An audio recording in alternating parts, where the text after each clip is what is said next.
see if everything's working. Hey everyone! How's it going? Welcome back to Nintendo Prime Podcast, episode 23. I know, the thumbnail for our last one technically says 23. The title says 22. The title's correct. The thumbnail's wrong. So, it is what it is. How you guys doing? I hope you're having a lovely night. I hope everything's working for us over here. We're kind of back to our original podcast setup that we intended for this current set that we have. We have a special guest on, by the way, floating above my head, Mr. Andres Restart, baby. How's it going, bud? I'm chilling. I thought it was kind of funny how, like, you had hit me up earlier this week. It's like, hey, do you want to come on? And I'm like, what time? And I didn't say anything else. Like, in my brain, I was just like, yeah, of course I'm going to come on. But I didn't tell you anything else. So you just thought I was ignoring you. Yeah, I was like, are you coming on? Are we good? And no response. Then today I hit you up. I'm like, hey, man, it's cool if you're not coming on. Can I just know so I can try to scrounge somebody else on? In my brain, I responded. Yeah, I was always going to be on. We're good. Yeah, I just didn't actually provide words to you. Sure. But, yeah, man, I'm excited to come on. I'm excited to talk about maybe Donkey Kong, maybe GoldenEye, and other cool stuff. So, yeah, I'm excited. I'm ready to go. Yeah. It's great. Yeah. We haven't had a podcast guest on in a while, so we welcome you back to the cast. It's awesome. We have some welcome you back to YouTube, guys, by the way, out there about the channel. We'll talk about that in a moment. Because our very first topic, we're gonna be addressing the reason that we didn't even have a podcast last week. Yeah. Wasn't because Eric and I weren't available. We were actually here. Yeah. We ended up playing like Back 4 Blood. I was gonna say it gave us a great gaming 6 hours of Back 4 Blood, which was like, that was cool. We haven't had a good gaming night like that. That is very, very true. But we would have liked to do our show like normal. We could have gamed around the show, but so. Obviously, if this is your guys' first time seeing us on a live stream since it happened, because you only come and watch the podcast, or if you only listen to our audio version, the thing is, we got hacked last week and lost the channel for almost 72 hours. When it wasn't quite 72 hours. It was a bit of a rough one. I'm not going to go into the details of exactly how the hack occurred. No, folks, my password was not stolen. So people keep bringing up, Nate, you brought up how you use the same password for everything. It wasn't a literal sense. It was like my Wi-Fi password is also like, I don't know, the password to get onto my fiance's computer or something like that. It's not that my bank accounts are using the same passwords as my Wi-Fi or that my YouTube channel didn't have its own unique password. They all had unique passwords for stuff that money's involved, right? I make money on YouTube. I have money in the banks. Those have way more complex passwords that now I don't even know because I had to change them all. It took me a long time to memorize the ones I had, so it is what it is. But no, they didn't actually steal the password. It was that they got a piece of malware onto my computer and were able to grab an access file that exists in your cache on your web browser once you log in. That access file doesn't actually give them the password because it's encrypted, but you can import that access file into another web browser and it'll just automatically have you logged in. And then once you're in, YouTube security measures once you're logged in are not very good. As an example, they go to change your backup email. They don't confirm the backup email change. They just let you change it. Just like they let you change the old phone number. No confirmation. Now, I can understand if you don't have, you change your phone number, you don't have your old phone number. But the email thing doesn't make any sense. If you change the backup email, you should be able to confirm at the prior email. And if you can't, then get a hold of YouTube to change your backup sorry email. To interrupt you, but your microphone's a little fuzzy. Like, you're entirely audible to me, but every time you talk, there's, like, a little bit of static. Is there? Behind your voice. Hold on. Is it the fan? Is that better? Talk, like, for more than a second.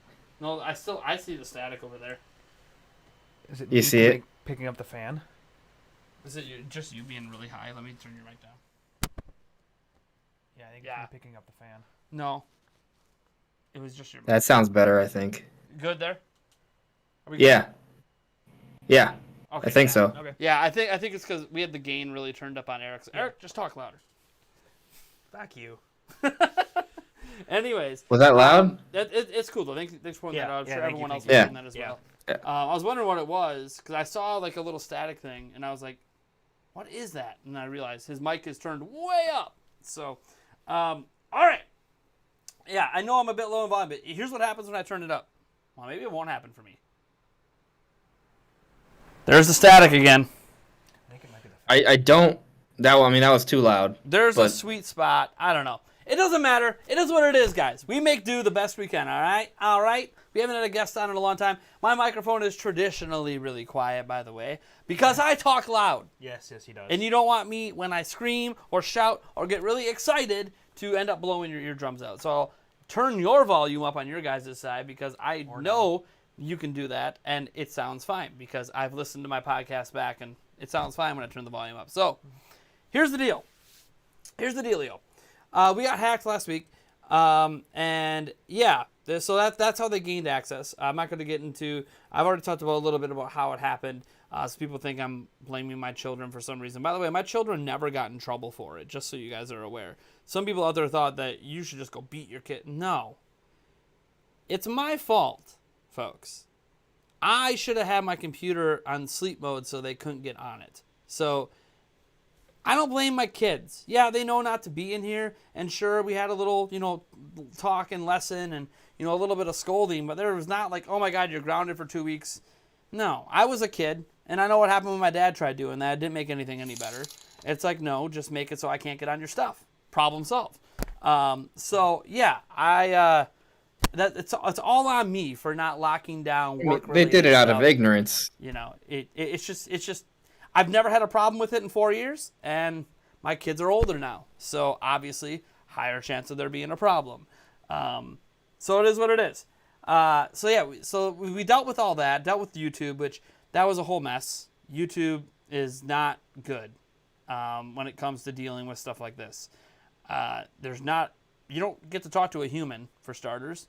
I didn't speak to an actual human at YouTube for 32 hours? Meaning for 7.5 hours, there was a live stream on my channel, which had its name changed, that I couldn't do anything about. Mm-hmm. Bare minimum, I wanted that stream taken out. Yeah. Couldn't do anything about it. To a certain extent, you're really lucky they didn't stream porn and just completely get your channel. Even then, I would have got it back. But here's the thing. It was permanently banned. They confirmed it was hacked. Yeah. Got it back to me. Eric and I are in the middle of the night. We get it back, and then I go to sleep and wake up, and my channel's terminated. So their teams aren't communicating. I got the termination overturned, of course, which if they were streaming porn, it also would have got overturned.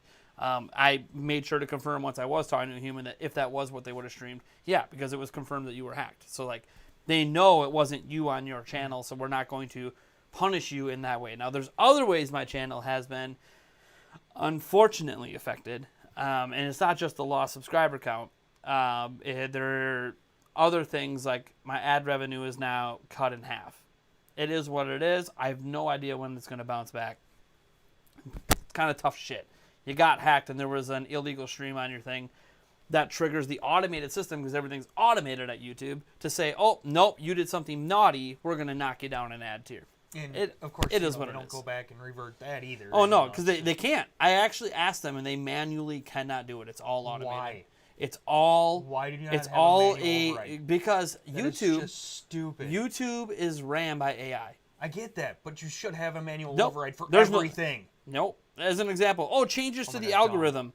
They didn't change anything to the algorithm. The AI just decided to change it. Everything is AI. You literally the little amount of control actual humans have over YouTube is really almost embarrassing. But it is what it is. I'm not going to complain. It's like YouTube is like this. That costs me nothing to upload videos to, and that's pretty cool. So, and hey, they pay me. By the way, YouTube wasn't always this way. Not everyone could make money, and you used to have an MCN. If people don't know, that's why MCNs existed. You couldn't have ads on your YouTube channel without being part of a network. But yeah, now Google enabled AdSense for everybody. So, it's kind of crappy because YouTube basically has a monopoly on the form of video, not on live streams, but the form of video delivery we have. There's other options like Daily Motion, but they're not really options, There's not a big audience there. There's no discovery there. And pretty much if you've heard of Daily Motion, it's probably because you looked up a show illegally to watch online. It's probably the only reason you probably even heard of Dailymotion. I'll give you an example. The entire Zelda cartoon series, and go ahead, Nintendo, come at me. I don't even care. I don't have access to the account anymore. I uploaded the entire Zelda cartoon series on an old Zelda Informer email account on Dailymotion back in the day, and it's still up to this day. So if you've ever enjoyed, for free, the entirety of the Zelda cartoon series online, it was probably from me uploading it. Because they have like millions and millions and millions of views. It is what it is. Dailymotion, I don't know how they don't get dinged as much legally. I'm seeing people are saying that I'm loud in the chat. Should I like adjust my audio level? Yeah, I would turn yourself down. I turned it down on my end, but if I turn it down anymore, it's like... let me do it on Discord. I don't like touching the actual microphone. Yeah. All right, well, you're doing that. So, obviously, we got the channel back. Everything is good for the most part. Obviously, we talked about the ad revenue being cut in half. My videos are out of order. There are some things I just can't do anything about. How's that? I had... Guys in the chat, let me know if that sounds better. Yeah, you look better on my end now. You look about even with me. So that should be sounds good. better? That should be good. Okay. The chat will let you know. Is it good, yeah, chat? let me know, guys. Are we all good here? This is the problem with audio checks. Things can sound fine on my end, but not your guys's. That's perfect. Yeah, sounds great now. Good. We're good. All right, so I was dealing with all this behind the scenes and obviously pretty stressed out about it, especially as we were coming up to the end of the month. We obviously had Dreadtober giveaways going on, and it was all just a big kerfuffle.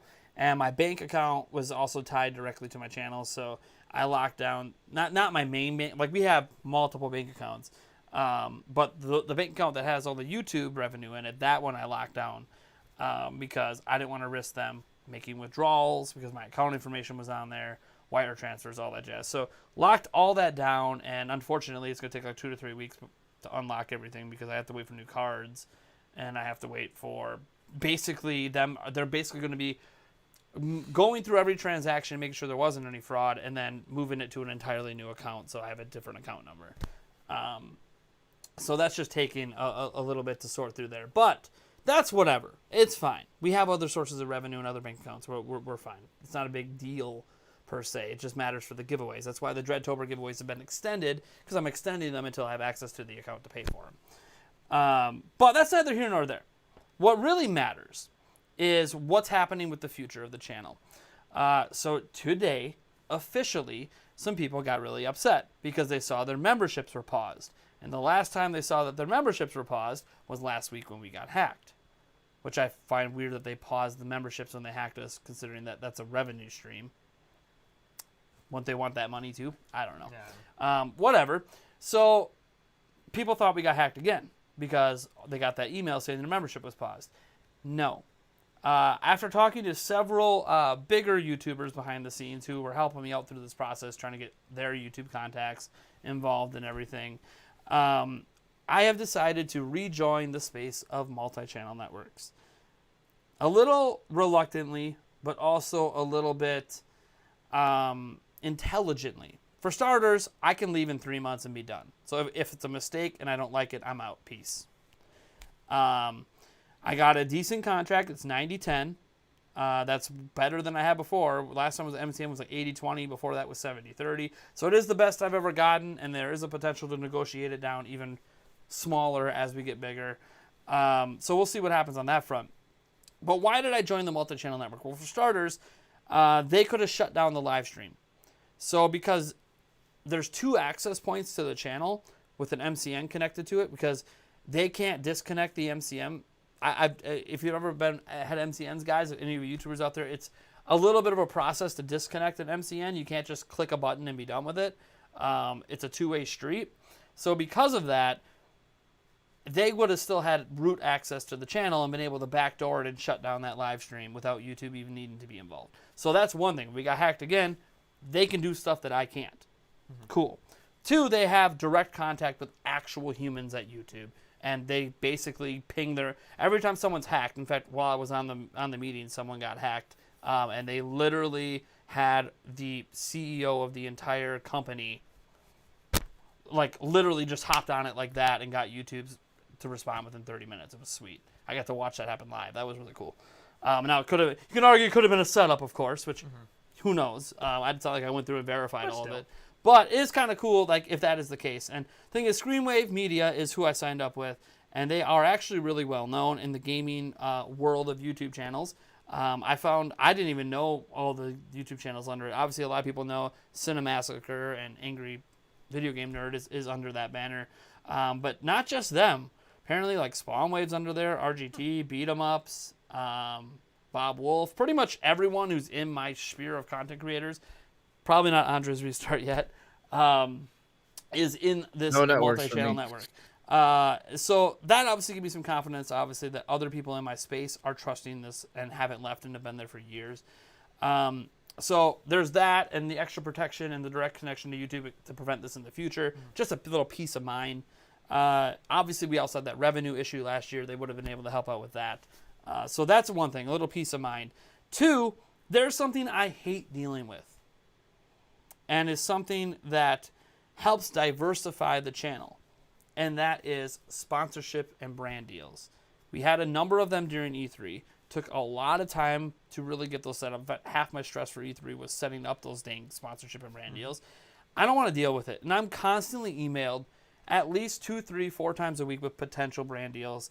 I usually end up turning them down. As you guys know, I haven't had a brand deal here actually in quite some time. There was one deal I was working out quite recently that fell through, and I said, you know what, whatever, it's not even worth my time.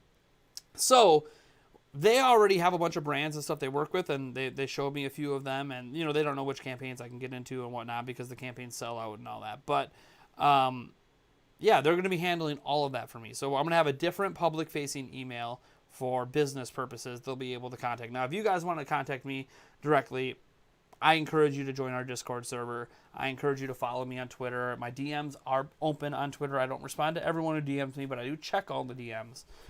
So there are ways to directly contact me. It just won't be through email unless it's for a giveaway specific thing. So yeah, there's going to be a different email here in the next few days. So all these companies can contact them directly, and then they'll filter everything down to me. Now, I could still go into that email if I want. It's not like it's withheld from me, but they're going to have an actual sponsorship brand person who's going to be handling all that for me, doing all the negotiations. And basically, they're just going to come to me and say, sign here. You're going to get this paycheck, and here is the stuff, and here's the content that you need to make for it. And that's that. Simple. Really simplifies it for me. I don't have to deal with the back and forths. And they have people available 24/7 to deal with it. So when you got like people in China or people in Europe that are trying to do brand deals, hey, I'm not usually awake to do that, so it takes a long time to communicate. They'll be able to deal with that. So there's that. And I emphasized with them that I really, really want my brand deals to become a staple at the channel moving forward as a way to diversify revenue in case YouTube ever comes along and says, yeah, we're going to take 4,000 from your channel again because you have bots on your channel. That was the excuse last year. So because of that, we'll see how it goes with them.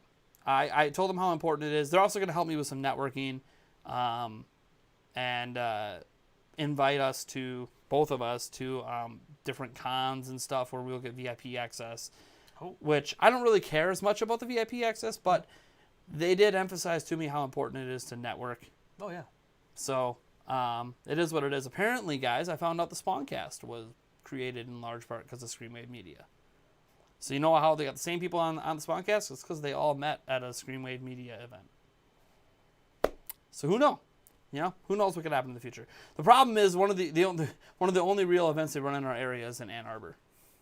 Oh.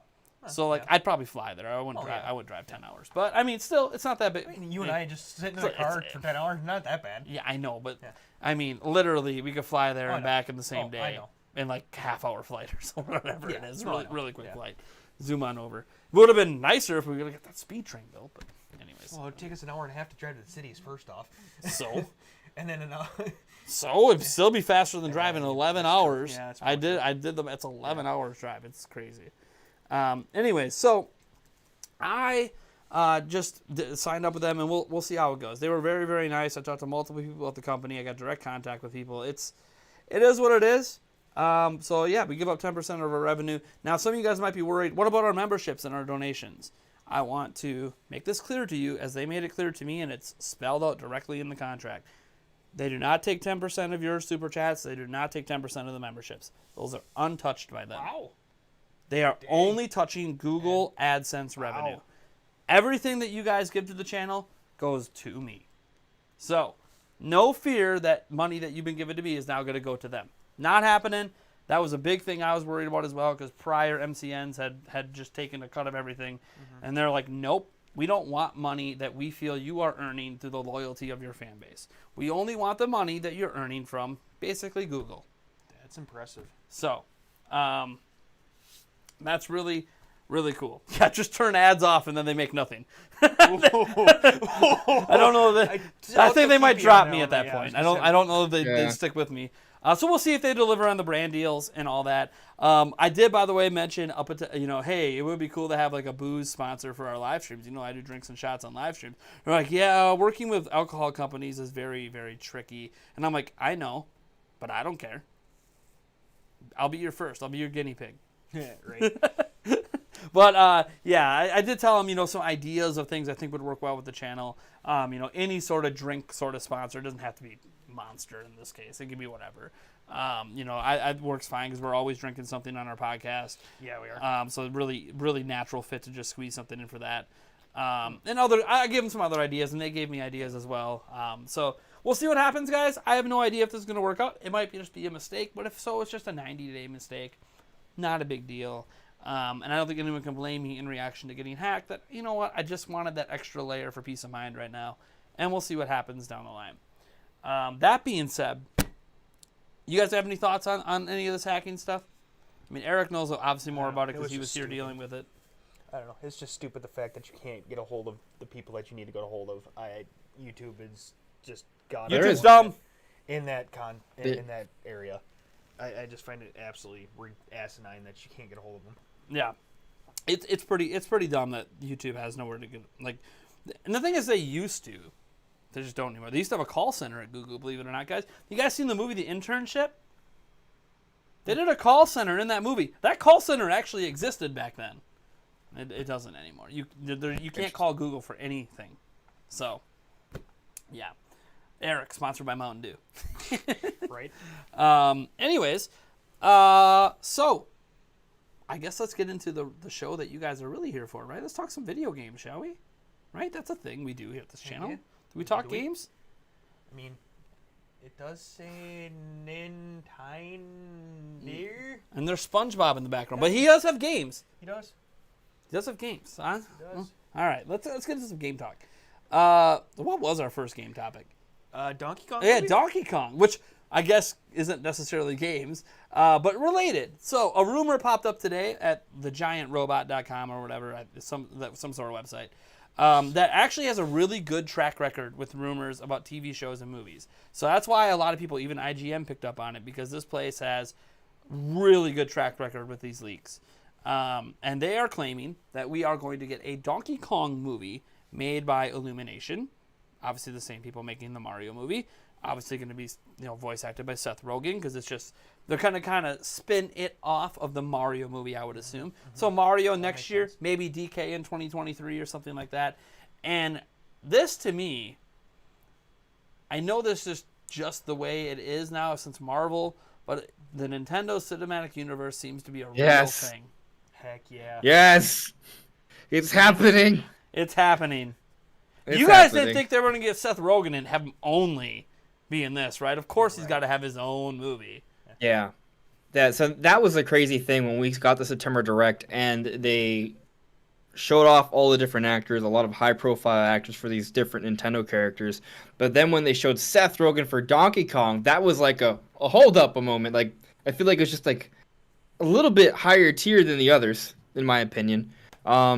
But then they were also like, oh, yeah, we got this other guy for Cranky Kong as well. It's like, wait, Cranky Kong's in the movie too? Like, it's not just Donkey Kong in there? Like, Donkey Kong... First of all, I was surprised to see that Donkey Kong's going to be in the movie, right? Because Donkey Kong's, like, expanded Mario universe kind of character. Like, he's not a part of, like, the main Mario universe. Right? I mean, he is, but you don't understand my point. He's, like, the expanded one, right? You usually don't see Donkey Kong as an actual character with dialogue in a Mario game, unless it's, like, Mario and Donkey Kong. Right, but like for example, there was no Donkey Kong with dialogue in Super Mario Odyssey, but there was a Donkey Kong reference, but that was kind of like the biggest crossover we had seen between them in a mainline game in a long time. You go to Sunshine, you go to Mario 64, no mention of Donkey Kong, right? So to see Donkey Kong here, it's like, wait, that's interesting. But then to see that it's not just Donkey Kong, but also Cranky Kong, that's very interesting, especially considering that now it's officially confirmed, but we knew about it because of blueprints, but they are the next planned expansion for the Nintendo Universal Park is a Donkey Kong expansion. And then we consider the Donkey Kong characters in this Mario movie, that Donkey Kong Park expansion, and now these rumors of the next Nintendo movie being a Donkey Kong movie. It is related to games. It is related to games because this brings us back to a few months ago. We were talking about the Donkey Kong game that's being made by internal Nintendo, like EPD. It all comes together. The big piece to that rumor was that Nintendo has this big plan to bring back Donkey Kong, to make it a big deal. How do you do that? Well, the basis for all of that has to be a big, awesome game. That's the basis. That's the core. These Donkey Kong movies, this Donkey Kong Park, that's all just peripheral stuff to support. It's complementary or supplementary content that's coming. The big thing is a Donkey Kong game. I don't know that with 100% certainty, but that's what I hardcore believe. So that's exciting. Yeah. No, seriously, it is. It's very curious because obviously we had the Donkey Kong game rumors, which we were hoping would be unveiled this year for the 40th anniversary. They weren't. Whatever. Maybe it's not ready to go yet. And they obviously have plenty of other content. So we'll have to see what comes of it. I do think we'll get a new Donkey Kong game eventually anyways. I don't think they're just going to leave it at Tropical Freeze and be done. There clearly is going to be more Donkey Kong at some point. He's one of their primary mascots, hello. But it'll be interesting to see what happens. Because we do know, obviously, they did publicly announce, for sure, this is confirmed, they are doing a Donkey Kong expansion, right? So at the Universal Theme Park. So we already know that that's a thing. And I just don't feel like they're going to do that and not try to like tie that into a bunch of other DK stuff around the same time, which conveniently, that part's not opening until like 2023, which would work really well for a movie and a game, potentially. We'll see. Of course, a lot of us think the game might come next year, but whatever. You know, it can kind of all be a long tide of things. And just like there might be a Mario game next year, and there's a Mario movie, so who knows? You know, it does feel about time for a new Mario game, by the way, since new Zelda game's supposed to be next year, and last Mario game we got happened to be 4 years ago, so great. Nice mainline Mario game, of course. Yeah, you could argue that Bowser's Fury, 3D World plus Bowser's Fury pushes that up a little bit. Because that was a good game. 10 to 15 hours game.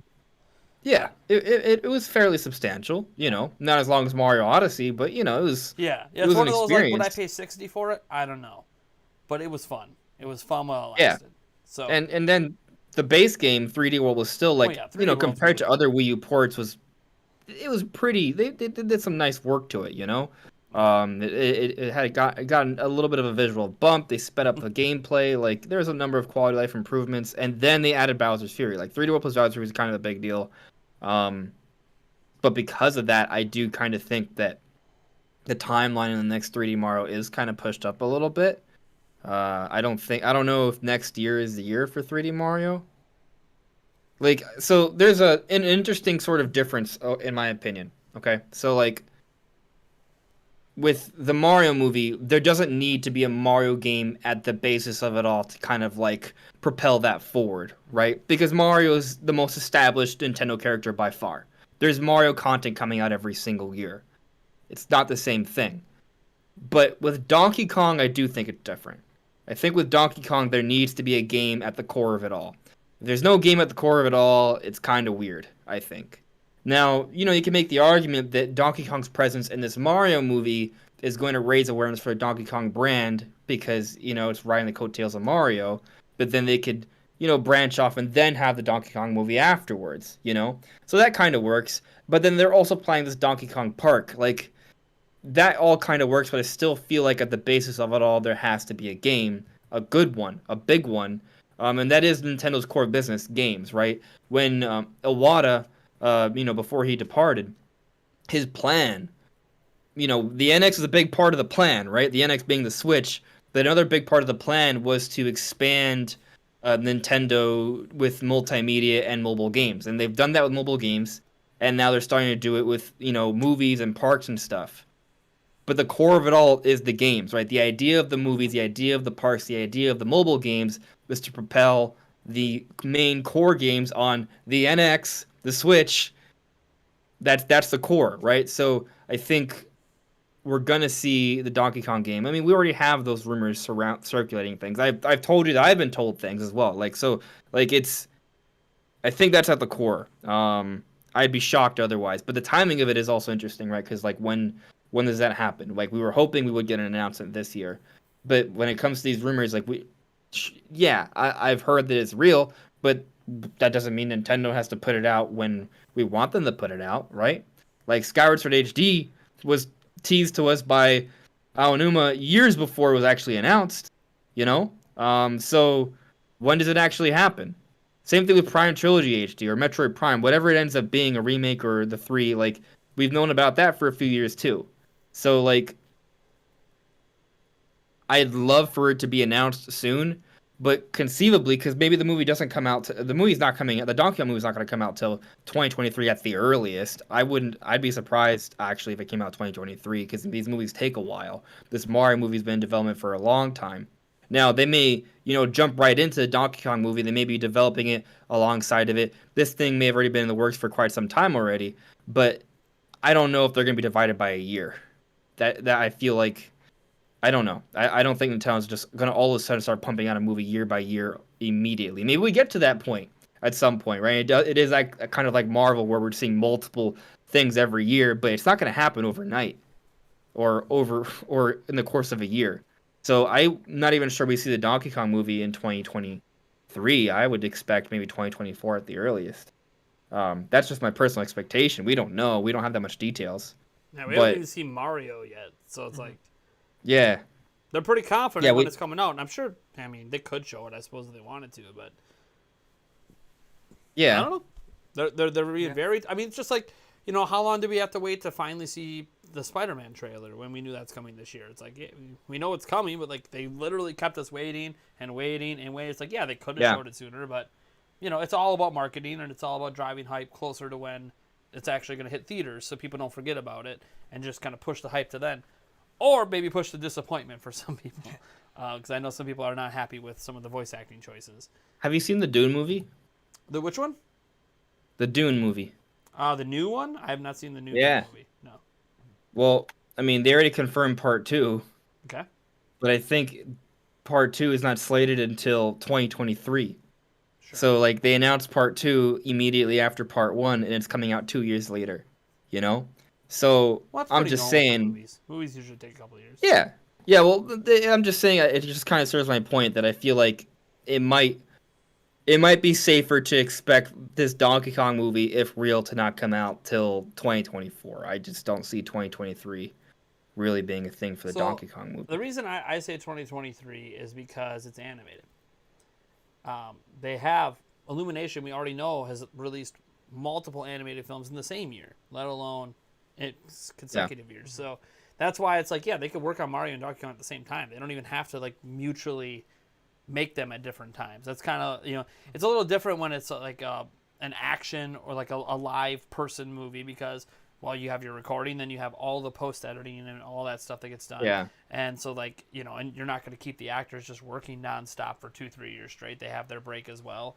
That's usually why those movies take 2 or 3 years. I know people will be like, oh, but the Marvel movies, it's a little different because they separate everything out. There's different teams for each movie. The main actors aren't necessarily in every single movie. And even when they make appearances, they're usually small cameo ones. Right. Although we know in the Spider-Man one, Doctor Strange isn't a little cameo. He's pretty much half of the dang movie. But that's cool. We'll see. The thing is, we don't know. We haven't even seen the Mario movie, and we don't even know if it's going to be good yet. I think this is more so, to me, if this is true, shows confidence that Nintendo has, and Illumination, everyone involved, has, that Mario is going to be a success. Mm-hmm. Because if Mario flops, it doesn't make sense to do a DK movie. Yeah. But I think they think it's going to hit. So we'll see. I mean, they went and got a bunch of big name they didn't do that for no reason. Yeah. They No, they're truly putting think money into this this. thing is going to be huge. You know, they probably saw what Sonic did. They saw what Detective Pikachu did, and they said, "This is Mario. It can do that." Right. We'll see. No. Yeah, We'll see. I mean, the movie doesn't even have to be like a really, really, really good like movie in terms of like winning awards. Like, it just has to be okay. Well, just look at all the Final Fantasy movies. Most of them are just terrible, but they keep Right. making them because they make enough money to keep doing it. I'm just saying the movie doesn't like Detective Pikachu and the Sonic movie. They're okay, right? Like in terms of like just like as a They're movie, great like for as a video game movies.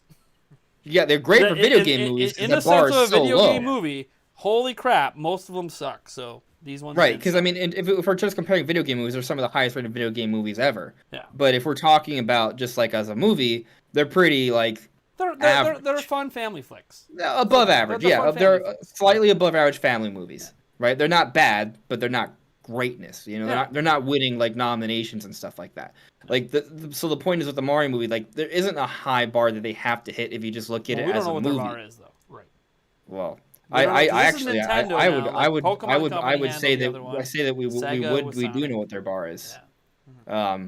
I think the bar is so let me explain. I mean, I know you kind of know this already, but like so the reason we haven't seen a lot of Nintendo movies over the last few decades is because of the abomination of the original Super Mario Bros. Movie, the live action one.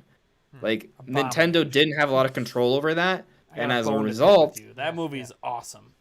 I love okay, that hold movie. on a second. All right, I enjoyed it. Okay, let's just make that clear. But it is also an abomination No, it's in my top 10 movies of all time. because you're a hardcore Nintendo fan. No. When I saw it, I was playing PC games. I didn't really even know who Mario was when I watched. And well, even if you like the movie, the point is Nintendo didn't like the movie. They didn't like the image it portrayed Mario in. No, yeah. They didn't didn't have a lot of control over that, Yeah, I love right? the bomb arms. And I love the yeah. the flying jump boots. I think they mishandled the Koopa stuff, but you know, Yoshi was cool. Yoshi was. Anyway, Dinosaur was cool. regardless of what you think or I think of the movie, regardless of how much we enjoyed it, Nintendo had a huge problem with what it did for its brand. They didn't like how it portrayed the Mario or the other characters of the entire universe. They wanted more control. They didn't have control, so they kind of got scared away from the movie industry with that. Until now, you know, going back to Iwata's plan, they've had this plan for years to sort of expand the different Nintendo franchises to different things. So now they saw what happened with Detective Pikachu, and then they saw with Sega, right? What they did with Sonic, right? Like also I think their bar is, it has to be good, but also something that represents the franchise. That's what their So bar they got is. Chris Pratt to voice Mario. Hey, who voiced Pikachu? This movie, Who voiced? my I forgot the name. expectations for the Mario movie, by the way, is that it's not going to be anything that anyone expected it to be. Mario's talking a lot. It's going to be very comedic. It's going to be just screw. Right. They're going all out to try to make a Hollywood version of Mario. Well, think about this. And we'll see what when happens. Ryan Reynolds did Detective Pikachu, the guy who plays Deadpool, and that worked out really well. Yeah. Right. So if they could get away with that for Pikachu, they could probably get away with Chris Pratt for Mario. Although I think Ryan Reynolds is great. So like, the thing there also is the whole everybody loves Ryan Reynolds. Not everyone necessarily loves Chris Pratt. Although Chris Pratt is popular, he's not as like universally loved. I don't think I've found a single person who doesn't like Ryan Reynolds. I mean, they're probably out there, but I have yet to see a single person talk bad about Ryan Reynolds. So there is that. Whereas Chris Pratt, for some reason, people are just divisive with him, and we won't get into what those reasons are. But and Seth Rogen, obviously, over. I like him in Guardians of the Galaxy. I'll tell you that. But one thing I want to make sure we get to. Hugh Jackman doesn't like him. Hugh Jackman hates him. Yeah. No. The one thing I'm with the start of this NCU, the one movie NCU, I love it. The NCU, baby. Yep. Let's go. The one movie I'm looking forward to the most is Luigi's Mansion. You got to know they're gonna have one of those in the works eventually. Especially with who they have voicing Luigi, it'd be perfect, man. You got to know that they're going to have one of those in the works somewhere. But see, we also call this the NCU, but is it more like the MCU, it's more like the MCU, more Mario, like the Cinematic Universe? Because until they make a Zelda, until they do, Metroid or something Bro, else, which by the way, look I at don't how know they if handle Metroid will Dread. ever get its own movie, but No. Hard disagree. oh, Hard here we disagree. go. All right. So, okay, hear me out, okay? So, with Metroid, first of all, look at how they handled Dread. That was very cinematic. I feel like the storytelling in Dread was brilliant. Have you beaten the game yet? I'm not going to spoil it for anyone, but play through Dread. It's really good. There's some awesome story beats in there. It's pretty impressive. Okay, it's awesome. Just to not give you any details, but say it's good. It's good. Okay? But also, you gotta take into consideration the very inspiration for the Metroid franchise is a movie. Alien. The blueprint is already there. They can do it. That's it can fine. happen. The fact that, think about the movies we talk about. They made a Pokemon movie, one of the biggest IPs in the world. They're making a Mario movie, one of the biggest IPs in the world. They're spinning off a Donkey Kong movie, which is also one of the largest IPs in the world. Metroid doesn't rank up there with the biggest IPs. No. Well, this is not, exactly. But you see, I'm thinking ahead here. I'm optimistic You're about optimistic the future. Metroid's about to become that. Right. Another tool, though, But- to drive Metroid. Yeah, I don't see Nintendo saying, yeah, we're gonna get some high tier actors and put out a really good, high quality Metroid flick. Well, here's the thing: Now- you don't need that many actors. You don't need that many actors. You got Samus. Just, and then maybe is gonna make Ridley talk, maybe. But just so the other thing with Donkey Kong, though, to your point, Donkey Kong can get propelled by Mario. Right? That's a good point. Like Donkey Kong isn't had serious impact before, and it seems like Nintendo's plan is to give Donkey Kong that serious impact again. They want it to become a big deal. I get that. But similar to the way we're seeing signs Nintendo wants to push Donkey Kong, they're clearly pushing Metroid right now. You cannot tell me that this is not the best marketed a Metroid game has ever been. Like, Nintendo's pushing Metroid more than anything else right now. I don't know about They have a best plan for it. Marketed. I think it's just a game that shows really well. Is there another Metroid game that they've marketed better? I mean, the entire I guess Prime series. The entire Prime series also happens to be the best selling Metroid games too. On top of that, yeah, but except Metroid Dread's gonna outsell them. So probably, but we don't know. I'm It's gonna. hopeful, but again, my projection was 5 million in sales, which would be far and away the Which best would selling Metroid of all double time. Prime. But again, we Yeah. don't know because like literally a lot of games go out there and they sell a lot in the first week and then just drop off a cliff. And Metroid sales kind of dropped off a cliff everywhere that we have actually had sales data for. So it's possible Metroid's getting the same treatment that pretty much everyone else in the industry but Nintendo usually gets, and that is everyone that wants it buys it right away and then it's done. So we'll see. We don't know that Nintendo's games sell well because they have evergreen sales, but Metroid's never had evergreen sales. So Metroid Dread would not only have to sell more at launch, it would also have to do something a Metroid game's never done, which is have an evergreen sales and keep selling month over month over month. Breath of the Wild sold 3 million copies in the last year. That's more than pretty much any Metroid game ever, and that's like 5 years later. They've never been able to do that with a Metroid game. So we'll have to wait and see. I'm hopeful, but also there is stats out there kind of pointing to everyone kind of blew their load at launch. And now that might be it. Now, there's a holiday period. Maybe we get a boost there. They're not going to stop marketing it until after the holidays. So we'll see. But I want to make sure I get a shout out in here quick to JLo, who was excited the podcast is back, saying, woo! Podcast is back. Party mode. Thanks for the $20. Yeah. I got your little shot of vodka here. By the way, guys, for those who don't know, every time I stream at night anyways, not during the day, at night, if you guys do any super chats or anything like that, I do shots anyways. Sometimes you can convince Eric to pull off one. And then we also had a renewal on a membership earlier by Logan LeBlanc. Thank you so much for upping your membership for 5 months. I know the whole membership sniffed over the last week. They're all good to go. So let's go, Nate. Ninty Prime time. Woo the trio. This is like the ultimate trio. He is our most regular podcast guest. He's been on more episodes, I think, than anybody else. Maybe even more than Darren back in the day at this point, since he was so flaky. 5J. More than 5J too, because he was also flaky. So it's almost like this is the Triforce of Nintendo Prime at the moment. Yeah, kind of. Yeah, you know, and Andre's Research just kind of hooking his YouTube channel onto the Nintendo Prime train, trying to take him to the moon. That's okay. Sure, why not? It's all good. Who cares? Go subscribe. I mean, Go subscribe to him. I'll pop a subscription link in the thing. We have a new thing this week where we do have a way to link his channel, and you guys can go subscribe to him. I'll pop that up. We do have a spam thing in the chat that our mods are not getting to. I will take care of quick. Fantastic. Have I made you a mod on here, by the way, Eric? Yeah. Okay. All right. I got that. Oh, Birdman got it too at the same time.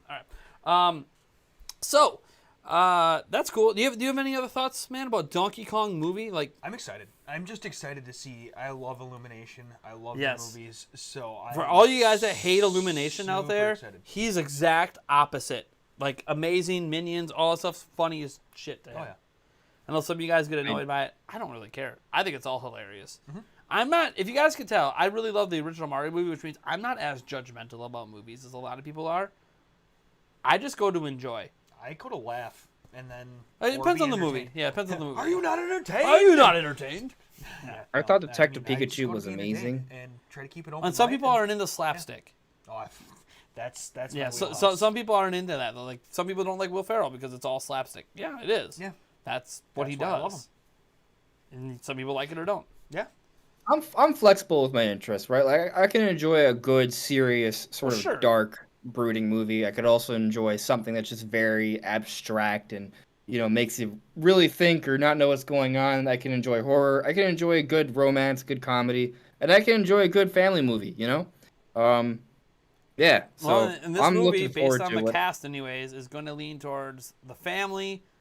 Try to be comedy. Really funny slapstick comedy. So we'll see. And by the way, that's what Illumination is best at. So I would rather Illumination do what they're good at, same vein instead of kind of Despicable Me type of thing. It's gonna be that same type of there's probably going to be a billion Toads at one point on screen. Oh yeah, for sure. And I think Chris Pratt actually would be pretty good. Like based off his sort of like demeanor in Guardians of the Galaxy, he's I kind think of a lot of people are just worried about the characters sounding like. Especially with like Seth Rogen, I've heard some complaints that Seth Rogen doesn't really do voices per se in his when he does his animated stuff. It's just his voice, and people are all like, it might feel weird to have Donkey Kong have the same voice as say the Sausage from Sausage Party. Yeah, and like I think it's hilarious. I'm like, for starters, we need to remember that one is an adult film. Yeah, one is a children's film. Right. Children aren't going to make that association. No, they're not. So don't worry about it. Yeah. But I mean, Seth Rogen has kind of like he has like a tougher sounding voice, and Donkey Kong is definitely a tough guy, right? So like, I think from that perspective it makes sense. We'll see. It's gonna be interesting to see like if they put him like in a humorous sort of context. Like I wonder how that's gonna kind of fly. I'm not saying it's not gonna fly. I'm just kind of curious how it's gonna go. Like I'm just very curious to see this all come together. It was interesting that Miyamoto's actually going along with all of this because people were actually worried about Miyamoto being involved in the project because he's so reserved with a lot of the characters. And I pointed out that, hey, he also was the person who was the mastermind behind all those Pikmin shorts back in the day. And those were actually kind of cute and kind of funny and, clearly showing that he has an interest in animation and doing something with that. And by the way, I don't think Miyamoto, he's heavily involved in this, but I don't think, guys, he's writing the script. He's making every single decision. I think he's just doing what he's been doing at Nintendo a long time. He's overseeing, making sure the project stays true enough to Nintendo, but it's still its own thing. Clearly its own thing based on just the voice cast alone. Clearly going to let this be its own thing, realizing we can't just take the video game and make it a movie. Everyone's tried that. It basically doesn't work. Like, why did Sonic work as a movie? They didn't really just take the video game and make it a movie. They created kind of their own thing around it with those characters, right? Same thing with Detective Pikachu. A fantastic game. You wouldn't really think it would make sense as a movie, but they didn't do it like the game. They took elements of the game and then kind of expanded to its own thing and actually made sort of a serious story out of it. It was really cool. I liked what they did with Yeah. it. No, I mean, I think it helped that Detective Pikachu was. It's already a spin-off that has more of a narrative than something that's an easier, more a traditional narrative than say like the mainline games. Yeah. So that was based off that. And I guess the key thing here is that specifically with the Detective Pikachu, I didn't watch the Sonic movie yet. I haven't. I should. But when you watch the movie, it's clear the people who made the movie know Pokemon. Like they understand. Mm-hmm. Oh, yeah, you can tell that it's made by Pokemon fans. So the fact that Miyamoto has been overseeing this entire project, we're going to go in as Mario fans, and we're not going to be like, this was made by some dude who's never played a Mario game before. Like, you're not going to get that vibe. And that's going to go over a long ways towards, pleasing a lot of fans. And fortunately for Mario, like, there's a lot of Mario fans.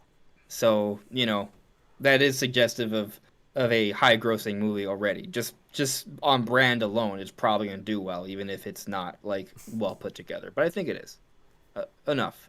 I love the chat. Chief Firewater. Okay, we're not going to go too much into Sausage Party. I really love that movie, by the way. Oh, yeah. It's especially fun if you partake in some, let's just say when you're buzzing or any other adult thing you might be doing. Legally, of course. All right. I think it's time probably getting to our next topic, which, well, do you remember what the topic was, Eric? Well, considering I could see it right on your screen, GoldenEye possibly coming to the Switch. Yeah, buddy. So this is actually something that we were going to talk about last week, but hello! How's it going? Our channel didn't exist on this day last week. So, no, it did. It was just Shiba Inu.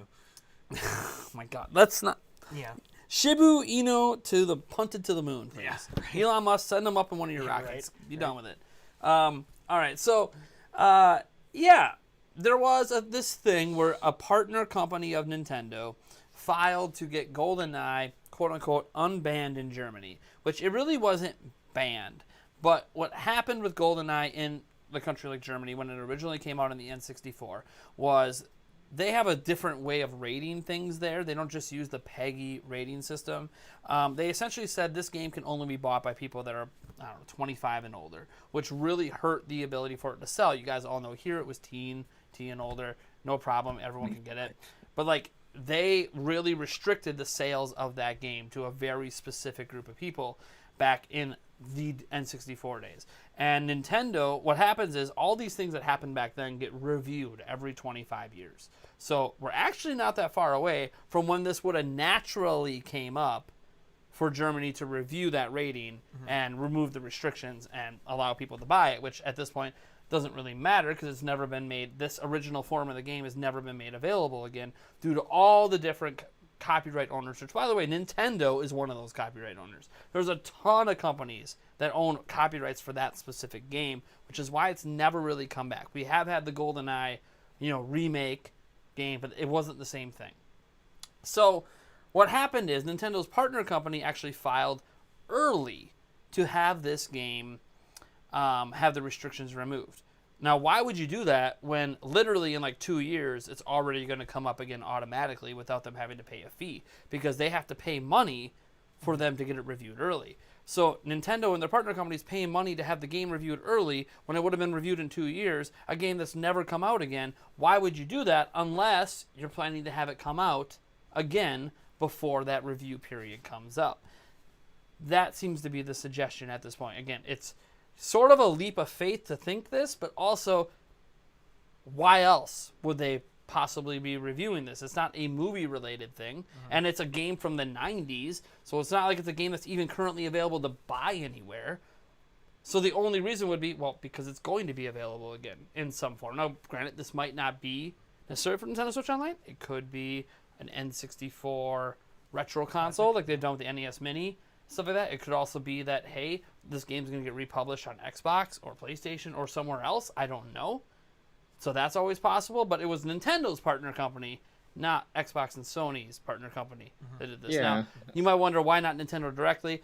in Nintendo, in Europe in general, Nintendo basically relies on partner companies for everything. Like in China, guys, by the way, like Nintendo doesn't do anything directly. It's all through Tencent. They're partnered with Tencent. So you guys might hate Tencent, but Tencent's the reason you can buy a Switch in China. Tencent's the reason you can get Nintendo games in China, because you can't do anything in China without Tencent. They have such a monopoly there. It's insane. Yeah. But that's not the I'll case say in that Europe. if- Europe has their own different factions for different countries, and Nintendo doesn't just publish their own stuff everywhere. They work through partner companies. So that seems to be the suggestion. Now, there's more we can get into here about Nintendo Switch Online and the N64 stuff. But first, what are your guys' thoughts just on this general story, and even the minute thought that a game that hasn't been able to come back due to all these copyrights could come back? And my only argument I have, besides that this is a fact-based thing, that this actually happened, but we don't know what it's for, is they also had to jump through hoops with Disney, which I feel like is a much harder to do to get Sora than it would be to work with a bunch of movie production companies and right owners for an IP, when you can look at them and go, each of you will get a cut of money. Whereas Disney is like so protective. They've been blocking Sora forever. And it was, by the way, it was a chance meeting. We now know it was really a chance meeting for Sakurai that led to Sora getting into Smash. But there are more companies involved, which makes it more complex. There's only 2 companies involved for Sora. So, I don't know. What are you guys' thoughts? Before we jump into the N64 stuff, I want a tangent real quick. Quick one. Since you brought up Sora. Because we were getting more information from Sakurai and like some of the thought process that goes into some of the characters. Like with Sora, like there was a chance meeting that sort of propelled that. Obviously, there was more things that happened after the fact, but that sort of spearheaded that movement for Sora, right? Not to mention there was the prior stuff of him being the top voted character for the fan ballot. But then, like, we also hear recently that initially they wanted to have Rex in Smash Brothers, but the idea of having Rex and Pyra together got in the way from a technical perspective, so eventually they made the creative decision to just do Pyra and Mythra interchangeably as one character. So the reason I bring that up is just, like, a lot of people make these assumptions, like, oh, see, it was never going to be this character, it was always going to be this character. It's not that simple. When it comes to the creative design, like, perspective, like, decisions have to be made and changes need to be done to sort of conform to that, right? So, for example, people thinking that Rex never had a chance. No, Rex had a chance. It was just when it came down to developing the characters, this is how it sort of made the most sense. They had to make certain decisions to get something going. Or, for example, Sora. Sora ended up being like the ideal sort of climactic character. So people say, oh, well, Master Chief or Doom Guy could not have happened. Well, if they didn't have Sora, maybe they would have picked someone else that was kind of huge instead to close things out. Like, it just kind of comes down to how things shake out. It isn't necessarily that another character wouldn't have had a great chance if things just sort of had, if there were just like slightly different circumstances, right? According to Sakurai, at least in terms of Sora, he was not part of this DLC originally. It was added on after the fact. The bonus character. And so the 5 characters we got before were actually just going to be the 5 characters that were going to be in the DLC. Sora was literally a bonus edition that happened after they already decided the character. This by the way, this is Sakurai who said this. So it's one of those situations where I don't know, the order of the characters coming up might have changed. That's possible. I don't know which one they would have ended with. You can say, oh, it ended with Banjo-Kazooie, but Banjo-Kazooie didn't sell very well, so that might have made me hyped, but most kids today playing Smash don't even know who the character is and doesn't care. So, like, is that really a good way to end where Sora is actually relevant today? So it's one of those situations I don't really know what they would have ended with. To me, I look at that 5-pack of characters without Sora, and I go, none of those characters are really, like, universally going to be loved. So they kind of sort of lucked into it, by the way. By the way, Sakurai's already explained all this. He explained how he bumped into someone at an awards show, and that's what got the ball rolling. He didn't even think it was possible. He's apparently tried before and got totally shut down. Because you guys didn't know, he's a big fan of Kingdom Hearts. Who knew? Sora Ltd. Oh my gosh, it's almost like he's referencing Kingdom Hearts in the name of his company. Yeah. It's funny how many people didn't realize how big a fan. It's like, did you not know the name of his company? It's literally a direct reference. Yeah. He very clearly loves Kingdom Hearts and would really love for Sora to be there, but like he literally said, I tried this before, and it was like, no, it can't happen. He thought it was impossible after he tried. Chance meeting, meet the right person, ball gets rolling, next thing you know. Yeah, cool. the ultimate theme that I think we're both kind of agreeing on here is just like there's a certain air of unpredictability when it comes to these things. So like I guess basically You never know what's you know what's gonna make it come together. Yeah. right, and sometimes there are happy accidents where they sort of find themselves in a situation where they can have a character like this to like close things out in a very beautiful, conclusive way, right?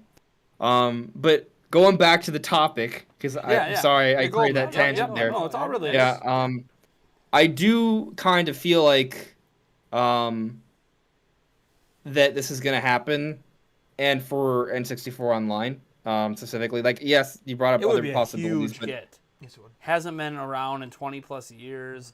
Online multiplayer for one of the OG, like even Perfect Dark. I want that as well. But by the way, I'm not saying I want this instead of Perfect Dark.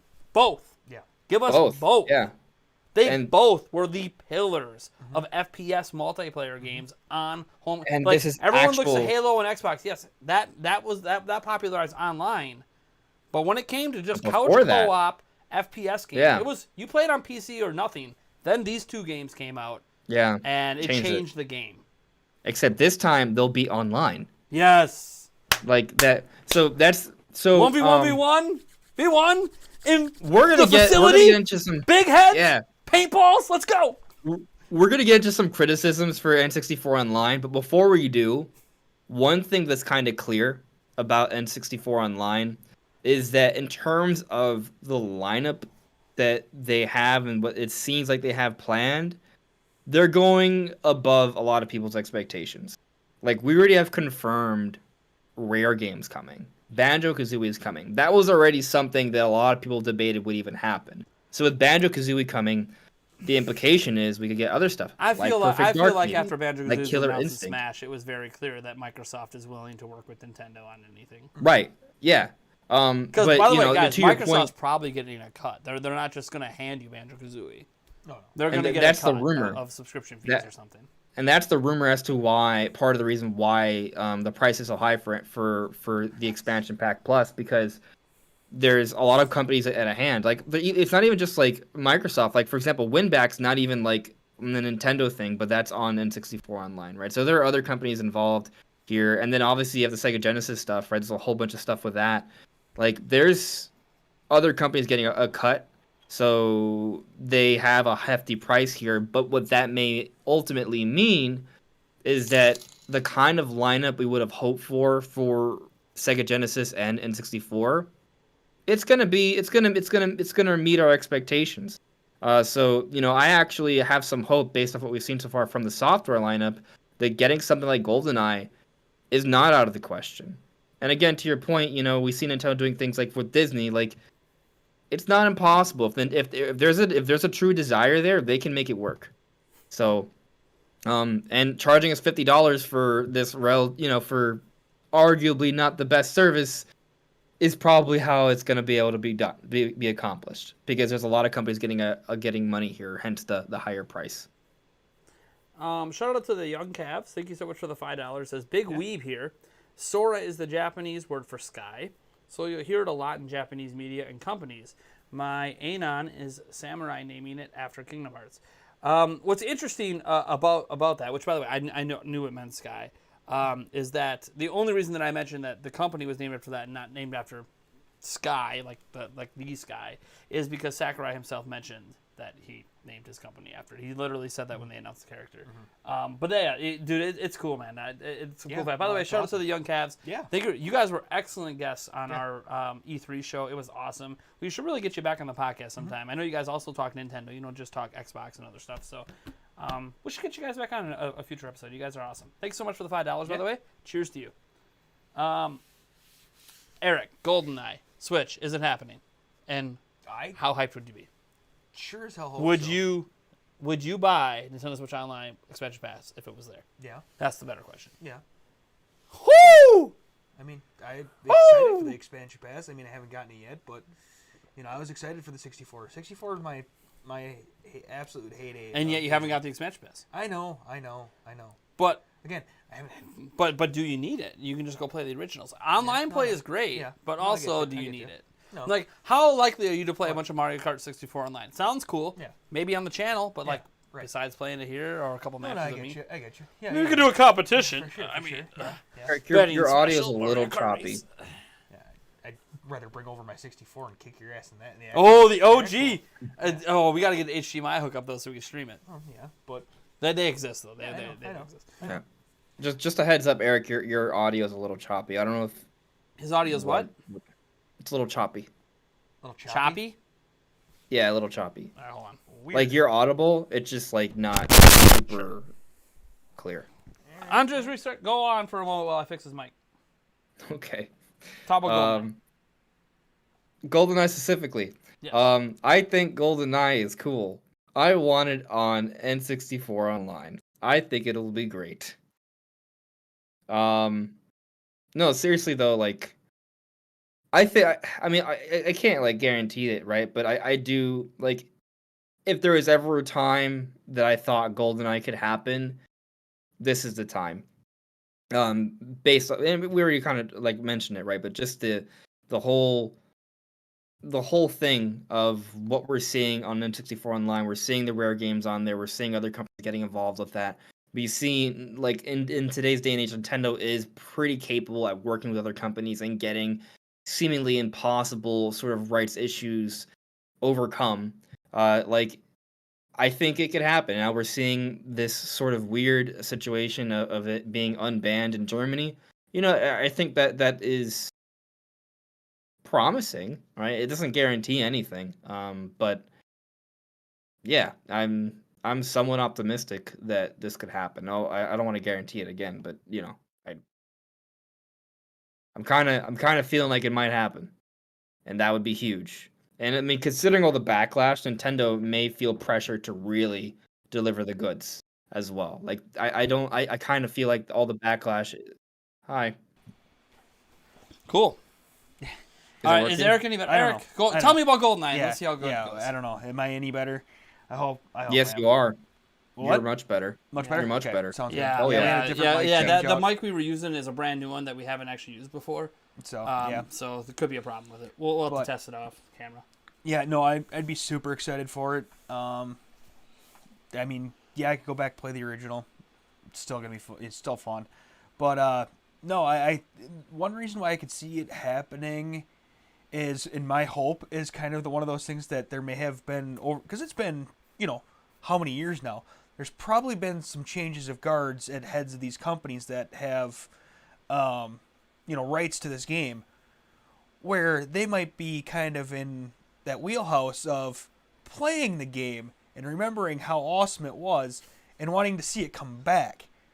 Plus also make the money off of it because they know they can. I think it's all money driven. I don't think they give a crap about how awesome the original game was. That's the whole reason it hasn't come back, is because all the disputes over who makes the money. There's so many companies involved that it feels like the cut of the pie is so small that why bring it back? Because if even one company says no, it can't happen. It's all or nothing.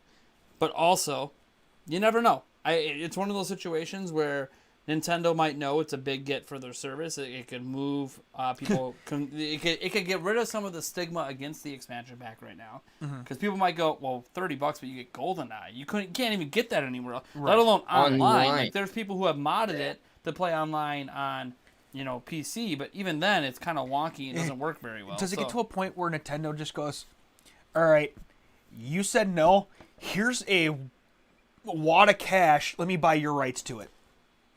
I mean, maybe that's an interesting take. I have no idea. All I know is, I mean, would this be enough to make people forget about how upset they are over the expansion pack pricing? And because more bad news has come out, by the way. I haven't talked about it yet on the channel. Nintendo has confirmed there's no more N64 games coming out this year.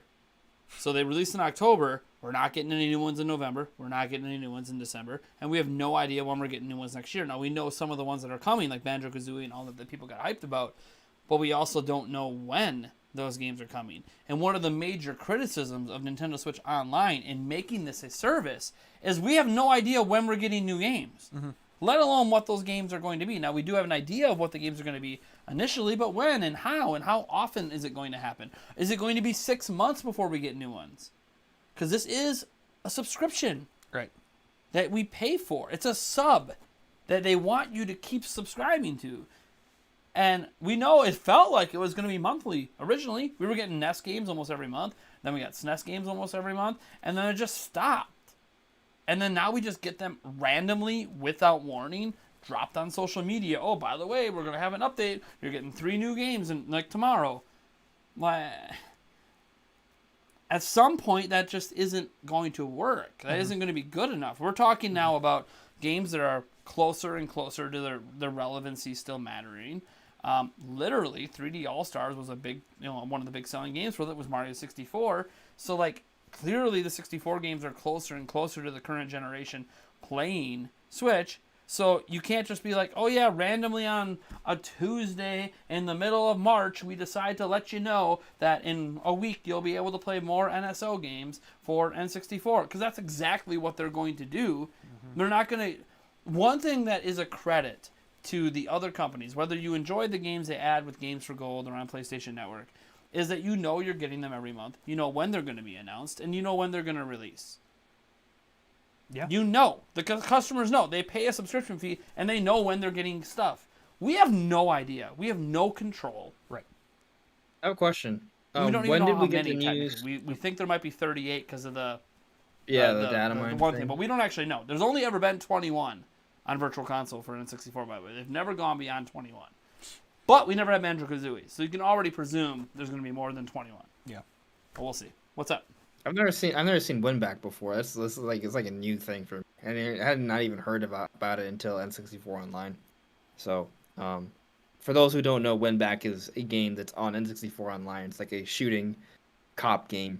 It's actually, the mechanics seem pretty progressive for its time. But anyway, my question to you was about the news of the game No More N64 coming out this year.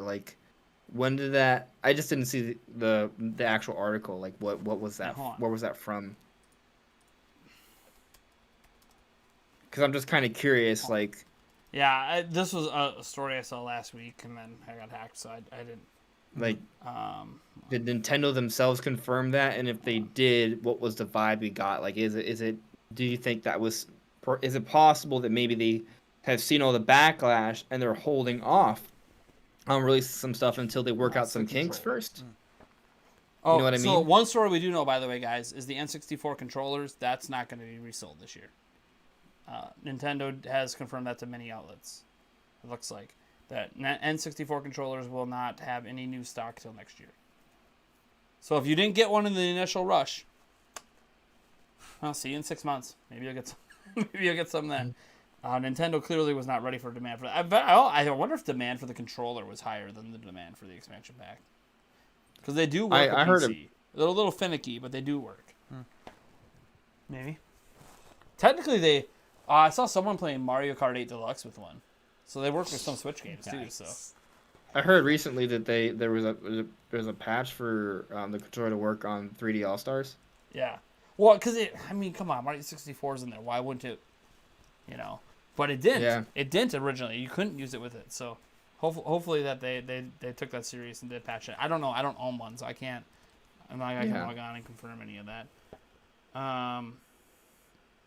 Yeah, I don't see the story right this second, so I don't know. Maybe it's fake news. I don't know. Again, this was the last week, and I had a lot of other stuff going on. I mean, I hope it's fake. I hope it's fake news for everyone's sake. But if it isn't, right? I hope let's say it's not fake news. Let's say all the games they have already announced are going to come out this month, next month, January, February, right? That we get all the games then. Tradition has shown us they're eventually going to stop, and it's going to be like a long gap before we get more. That's at least what's happened with NES and SNES. I don't know why it'd be different with N64. Genesis, we'll see. Genesis is a little different because so many of those games have come out and re-released and re-released and re-released and been emulated and re-released. Yeah. I feel like those might have a really high chance of being pretty consistent. I also don't know if Nintendo's handling those directly. But it's possible that they're partnering with Sega, obviously, and Sega is actually going to be managing a lot of that because they've already dealt with a lot of the emulation for it, but not always good emulation, by the way. There's been a number of these Sega classic sort of systems that have come out that have really bad emulation. But I think it'd be cool if they just did. I know that they probably won't do this, but say they come out with a game or two every month, and they after about a year or two, they pretty much go through the entire lineup, get most of the big releases out within the 2 years, and then 2 years from now, they're like, all right, it's time for an update, GameCube Online, you know, like that would be cool. And you wouldn't even have to come out with like 20 games or anything like that. Do So, like 5. Andres, are you an expansion pack subscriber? I am. You are. So you're the only one on the show that is subscribed to it. Has it been worth it to you? Yep. What have you been primarily doing? I've been playing through Ocarina of Time and Dr. Mario and Echo the Dolphin. I've also played a little bit of Castlevania. I've also played a little bit of Mario Kart. I played a little bit of Winback just to kind of test out a few games. I've been enjoying it really. Like I like it. Do you not have any other way to play those games? So I lost my N64 a while back. So I do have a Wii U, virtual console. Yeah. I rather play things on my Switch. Wii Like U in portable mode? Yeah, it's portable. And obviously it's just newer. It's most of my games are all in one place. Also the Wii U Virtual Console, it's slow to start up, and it's only one in game individually. Yeah.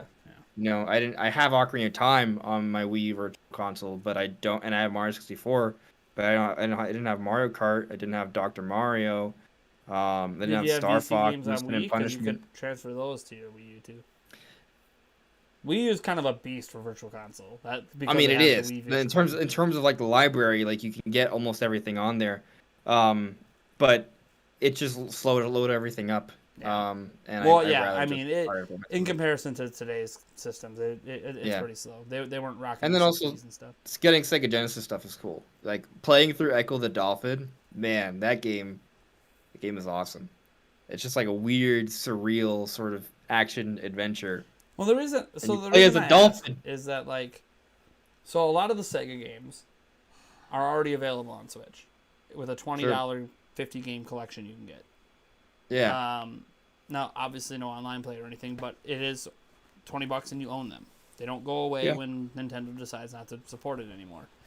The N64 games, obviously, a little hit and miss. We haven't really had an option to play them officially, legally, since the Wii U Virtual Console, and even then, again, only 21 games. And obviously, no online play. Online play is a big seller. Now, obviously, the emulation is actually the games also look better on the Switch compared to Wii U. They have like the same problems. So if you played Ocarina of Time on Wii U and you had issues with fog or issues with things that might have bothered you if you played the original, those same issues exist now. Can I talk about that? Sure. Because I've been playing through it. Like I've put in hours into this game already. Yeah. And then when I first saw people like bashing Ocarina of Time, I was like, I don't know if it's that bad. Like I had doubt, but I've played it and I can confirm there are issues. But I think let me make myself clear. I am not saying that there are not issues. There are issues. And I am not saying that they should not be addressed. They should be addressed. I am hoping that Nintendo patches things. And I absolutely think that if people are not okay with what's going on, you should continue to talk about it. Continue the conversation, because if we're vocal about it, Nintendo's more likely to change things, I think. I'm not saying they will, but it's more likely, right?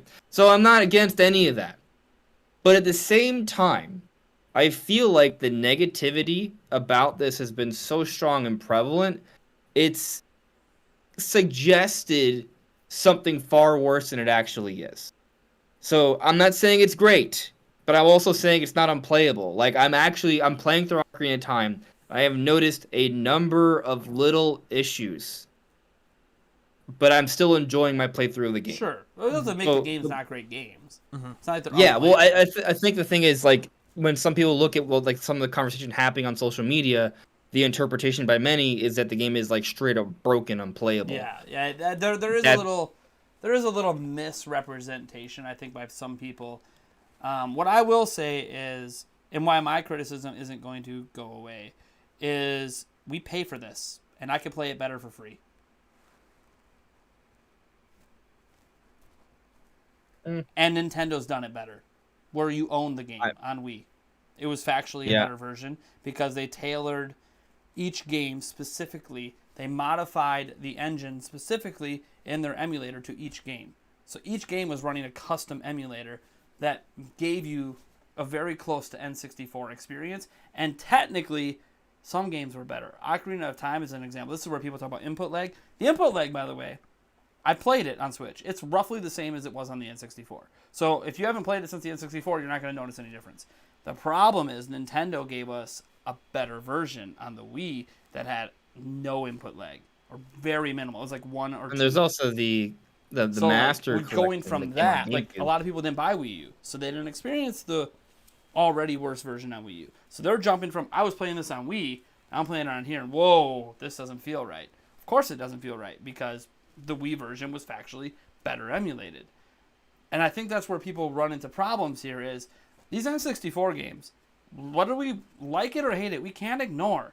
If you just have a Chromebook, you can download an emulator and find a ROM for these games quite easily that will run them better than something you pay for with Nintendo. And I feel like that's where a lot of the criticisms are coming in, which, by the way, not Nintendo's fault necessarily that you can get this stuff for free and get it quite easily. They're very much against doing that stuff. But at the same point, these emulators are free.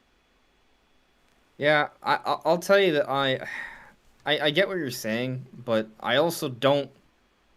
I don't feel like for most Nintendo people should the be held ROMs to a higher run... standard than people doing this in their basement for no money.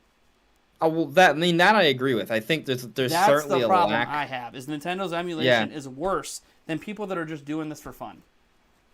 There's and I also heard I haven't done the Ghost stuff, the time trials in Mario Kart 64. Yeah, for the record, Mario Kart 64 I think plays fine. Well, yeah. But apparently for the time trials, the time trial Ghost Ghost data mechanic doesn't work. Yep. does not work. And That's it didn't bad. work on Wii U either.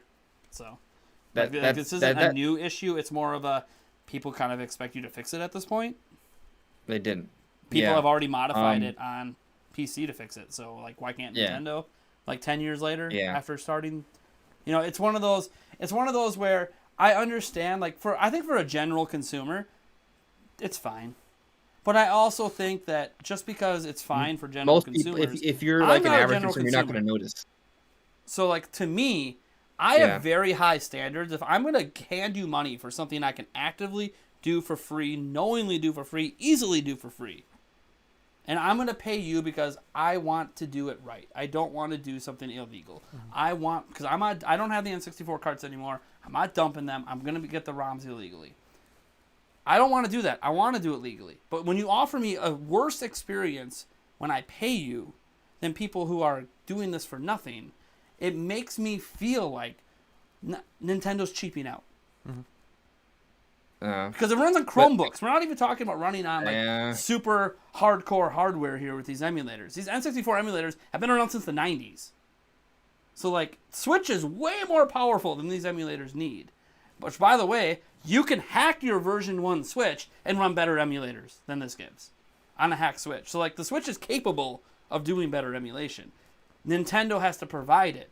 And this has been kind of an issue I've had with Nintendo Switch Online this entire time with the NES, SNES, now getting into N64 where it gets worse. Obviously, NES and SNES are much easier to emulate, and I'm not saying there's any emulation issues with those specifically. But it's one of those, Nintendo is asking a premium price for things that aren't necessarily worth that premium price compared to what's available on the market today. You can go buy a SNES Classic and a NES Classic and get, at the time, almost more games than were available on Switch. Now, granted, you can argue it's a bit more expensive, but you will always have access to those games. For the rest of your life, as long as that system powers on, you will have access. Once we're off Switch, this is based on Nintendo's history, all these games we have now aren't going to be available because they're designed specifically for Switch's hardware. The moment they use a different architecture, a new chip, there's a high likelihood this stuff isn't just going to forward transfer and just be perfect. It's not going to be there day one. You're going to lose access to all of this when you move on to your next system, because that's what happened with the Wii U. Now, technically, they literally put a Wii inside the Wii U to try to hodgepodge their way around it. But that again, it wasn't. You had I'm didn't actually even give you optimistic when the that Wii we're ones gonna came get this out. They stuff didn't in the even next give you those for system. free if you had the Wii ones. You still had to pay an Yeah. extra fee on top. So like my thing is, if I'm gonna hand Nintendo money, I should expect them to at least match what people are doing for free. My thing is why don't they just find the person who made the damn emulations that are like fantastic out there and just go, here's a little bit of money. Well, Give me your emulator, and I'm gonna use because that. then Nintendo would be publicly supporting emulation. Nintendo's never going to use the word emulate. Well, we know it's running on an emulator, but they're never going to tell you it's running on an emulator. But the issue is not them not having the capability of getting a good emulator. They can absolutely do that. That is not the issue. 3D All Stars is emulation. It's fine. It's great, actually. Right? Yeah, it's just, but they customized everything to each game in that pack. Right, like they just need to do that. But they don't. And for the record, most of the games are actually... And they're not doing it now. Like, not all the games are running poorly on this emulator, right? Like, most of the games are fine. Well, yeah, but Ocarina of Time, which you could argue is the most important one, isn't. And then also Mario Kart, which is really important. Like, the fact that those two have issues, that's not okay. But just let me kind of describe it a little bit, like, because I think for those who didn't hear me talk about it on my stream a few days ago, like, again, some people like ask me, oh, should I even bother playing this? Like, I've never played Ocarina of Time before. It's going to ruin my experience. I don't really think so. Like, if you don't know what to look for, you may not even realize. Like, the game is fine. I'm enjoying my experience. They're having a couple little things that I'm like, weird. So, like, for example, let's say you're approaching the castle as a kid. There's this one part where you'll see, like, steps to kind of, not steps, but like a rock wall to climb. So you'll see a wall and then the ground, but there's like where the wall and the ground connect, you'll see like a sliver of where you can kind of see through the plane. Like it kind of takes away from your suspension of disbelief, because like you can see that the world's not meeting flushly as it should. I've seen that occasionally playing through. And then also I noticed a bit of a shadowing issue in Jabu Jabu's belly when I was carrying Princess Ruto. Like, her shadow on mine, when I was on an elevating platform, it was kind of like flickering, which was a little off-putting. But then once I got off the platform, it didn't happen anymore. So just kind of like subtle things occasionally seem like that. And there is a fog issue. If you heard about the fog issue, like, the fog is cool because it does add like an atmospheric look to it. And because the game is in HD, it's upscaled to HD. So like most of the game actually looks better and nicer than what it used to. It's a lot sharper. Things seem to kind of pop more. So visually, the game looks nice. I think it actually looks better than what it looked like on Wii U Virtual Console. Like, it looks noticeably clean. Like, it looks nice. But you do notice some of these other issues, as I've already brought up. And it's like the fog's gone. Like, when you are in Kokiri's forest, normally there's a fog blocking out the Deku Tree in the background. You can still see it a little bit, but it's a lot more like vague and ominous. But in this time around, you can just kind of see the entire canopy of the Deku Tree very clearly. And because it's in HD, you can see kind of like the square pixely, like, sort of leaves of the Deku Tree.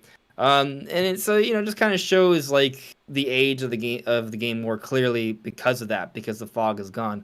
So it's kind of weird there. I haven't gone into the water temple yet. I'm like right before it. I'm about to do the ice cavern, which gets you into the water temple. So I'm kind of curious how it's going to look there, but I'm assuming based off everything else I've seen that that's true, that there's just something off with the fog in that area. I'm curious to see if the water texture is actually different. That's going to be really, really weird to kind of look at if that's the case, but I'm assuming it is. So, little things, but like if you don't even know what you're looking for, you're probably going to be like, oh, this is fine. I would say the biggest issue for me is just occasionally I can kind of see through the environment, which, by the way, if I remember correctly, that may have still happened sometimes even playing through the game initially, but I've noticed it a little bit more often this time around, and then the shadow flickering was kind of off-putting. But, overall, the game's still fine. Most of the game runs fine. Even when you do see those things, it's not like the game's about to crash. It's not like it's chugging. It feels okay to me. And then the input lag doesn't really bother me. I mean, maybe it's because I played it like several times on Wii U Virtual Console, so I'm used to the input lag already, but it the game doesn't feel unplayable by any stretch, and because it's not an online game, it's not like you need it to have like instantaneous, like, and be entirely instant. Like, it doesn't. It feels fine, but definitely, I wish the fog was better, because I mean, this is like arguably the greatest game of all time. It should be presented better. Gotcha. So what I'm kind of hearing you saying is it doesn't have the classic Nintendo polish that we've all come to know and expect, where everything even like Breath of the Wild, everything was pretty well thought of. They did this, they did that. It's all polished, almost to pixel perfect, almost to a certain extent. And a lot of Nintendo's games have that like nice polish. They think of almost everything, and it just kind of feels like these games were afterthoughts type of things, where they didn't quite fully put in 100% effort. They may have put in 85 to get the game out, just didn't work type of thing, but they haven't fully waxed on, waxed off type thing, polished it. Yeah, I mean, I feel like they probably, I don't know who they had behind this emulation, but they must have had some small team. And yeah, the quality check on there was not significant. Like, because it doesn't feel like this was an internally developed project. Like most Nintendo games do have like that level of polish that you bring up. Like, it feels like an entirely different department. This doesn't feel like Nintendo developer like work. This feels like they just got some outside company to do this, and it's. So, this might be part where my anger comes from too. Is I got privy to some information about how Nintendo put this together, and what they used to do. And there was a guy named Tim. I'm not gonna get into the full story behind Tim, but he was the one who handled literally every single game emulated on Wii Virtual Console. He was the one who really pushed for emulation. He actually handled the original emulation of Ocarina of Time and Master Quest on the GameCube. So that's how far back he went with Nintendo. He left Nintendo in 2011, right before Wii U came out. So hence why there's a massive difference in emulation between the two systems. And he was the one that customized the emulator to literally every single one. He basically did it on his own. He customized the emulator that his team, an internal team at Nintendo, developed to every single game to work on that specific hardware better than it even worked on the N64 at the time. And that was all fine. And that's why there was hardly any complaints about any of this stuff back in the Wii days. One, the first time we ever had it, so we're just happy to have it. Two, it ran so well, there was hardly any complaints. The biggest complaints were some of the price points Nintendo was charging for some games just felt kind of a little bit out of touch with what those games might be worth today. But Nintendo has always kind of been that way with pricing. Or for the most part been that way. There are some games I feel like they launch and do price correctly. But then you get into, he leaves, moves on to a different company, and that same internal team is still there. And they're still the ones handling all the emulation. It's still handled in-house at Nintendo. But they no longer have the person at the top that cares about the quality of that emulation. And so when Nintendo does their checking on it, they go, does it play? Yes. Can you finish the game? Yes. Does the online work? Yes. Check, check, check. Good to go. And that's all they care about. Nintendo decided to spend less money focusing on each individual game and instead make a generalized emulator that they could just use for everything. And if there's any major issues, we'll worry about it later and try to patch it. Which, by the way, I'm not saying any of these issues are actually major, besides the ghost thing in Mario Kart, which, by the way, has been around for a while with their emulation. Should be fixed by now. It's not. I don't understand how they haven't gotten to fix it at this point. People literally have already fixed it with PC emulators decades ago. Still causes issue with some emulators, but a lot of them have already patched it and made it work. The Ocarina of Time stuff bothers me more, just because when they announced, sorry, but I didn't mean to cut you off, but this is a quick little thing. It's just the Ocarina of Time thing bothers me even more, because when they unveiled N64 Online, the first title they show off is Ocarina of Time, right? Like it's kind of like their it's their headliner, is my point, right? You can't headline Mario 64. We already have that technically. Right, so they headline Ocarina of Time, and there's tons of Zelda. There's a huge Zelda fan base now. Yeah. So you do this, and then what we get is, but in some ways it's nice because of it's upscaled to HD, right? Sure. And being able to play on a Pro controller is nice, but all these graphical, when you consider all these little glitches, it's arguably the worst version of Ocarina of But Time to we your ever got. point, most people aren't even going to know their glitches or know anything's wrong because To the casual person, they'll just think, I oh, it's mean, Ocarina I of would Time. say Breath of the Wild sold 25 million or something at this point. We don't have the updated figures till tomorrow. But Breath of the Wild sold 23 million, 25 million if you include Wii U. Bottom line is, there's a crap load of people that have never played any other Zelda game before who are going to play this for their first time. And to them, they're not going to know there's anything wrong. Like, this is the point where I say the emulation is what I would say good enough for your average Nintendo Switch consumer who doesn't know any better. Mm-hmm. Yeah. I just don't think that's acceptable. We shouldn't just accept Nintendo being good enough for the average consumer when we are paying them for something that other people for free do better. That's always going to be my stance, that if people are willing to do it for free better, then Nintendo should be doing... Like, one of my major criticisms of Nintendo Switch Online, voice chat in an app. Why does Fortnite have better communication, both in-game chat and in-game voice chat, than any Nintendo game? And I pay for the access to that. Fortnite, I don't. And this is because of Nintendo's stance of wanting to do things different, thinking they knew a better way, wanting to break from the norm, doing what Nintendo does, which, by the way, helped lead to Switch being a system anyways, helped lead to the motion controls with Wii. Well, you could argue the failure of successive consoles and selling less and less might have led to Wii. But either way, whatever drives Nintendo to make the decisions they do, it's frustrating when they're charging you money for something that you could just get elsewhere. And I know a lot of people have told me, by the way, when I've complained, well, then just go play the games there. And that's fine. I'm not a subscriber. I'm not giving them money for subpar. It's just not happening. The only thing that makes it worthwhile is if you have a family membership and everybody wants the Animal Crossing DLC. It's legitimately a super cheap way to get everybody the Animal Crossing DLC if they all have the game. It just is. It's a really cheap way to get 8 people that DLC, because it would take a number of years before you could have bought that DLC individually for each person for you to end up wasting that money. And by the time that you reach that, 4 or 5 years down the road where it would line up where if you just bought it for everyone individually, you might not be playing the game anymore. So that is kind of a good deal, but for that specific reason, had nothing to do with N64 or Genesis. Which, by the way, I am so thrilled that you and several other people I've talked to are having a blast with these games.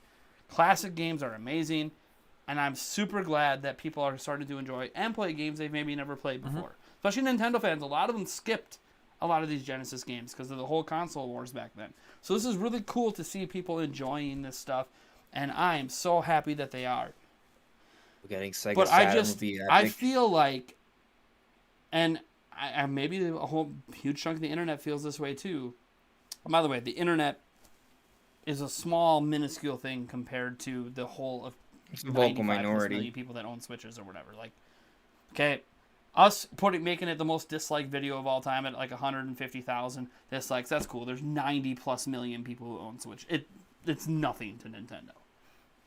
But the thing is, to me, like my kids aren't gonna care, right? My kids don't care. I about mean, any it's of this not a good look because some people are gonna look up N64 online. They may But check out that overview to look at the dislikes.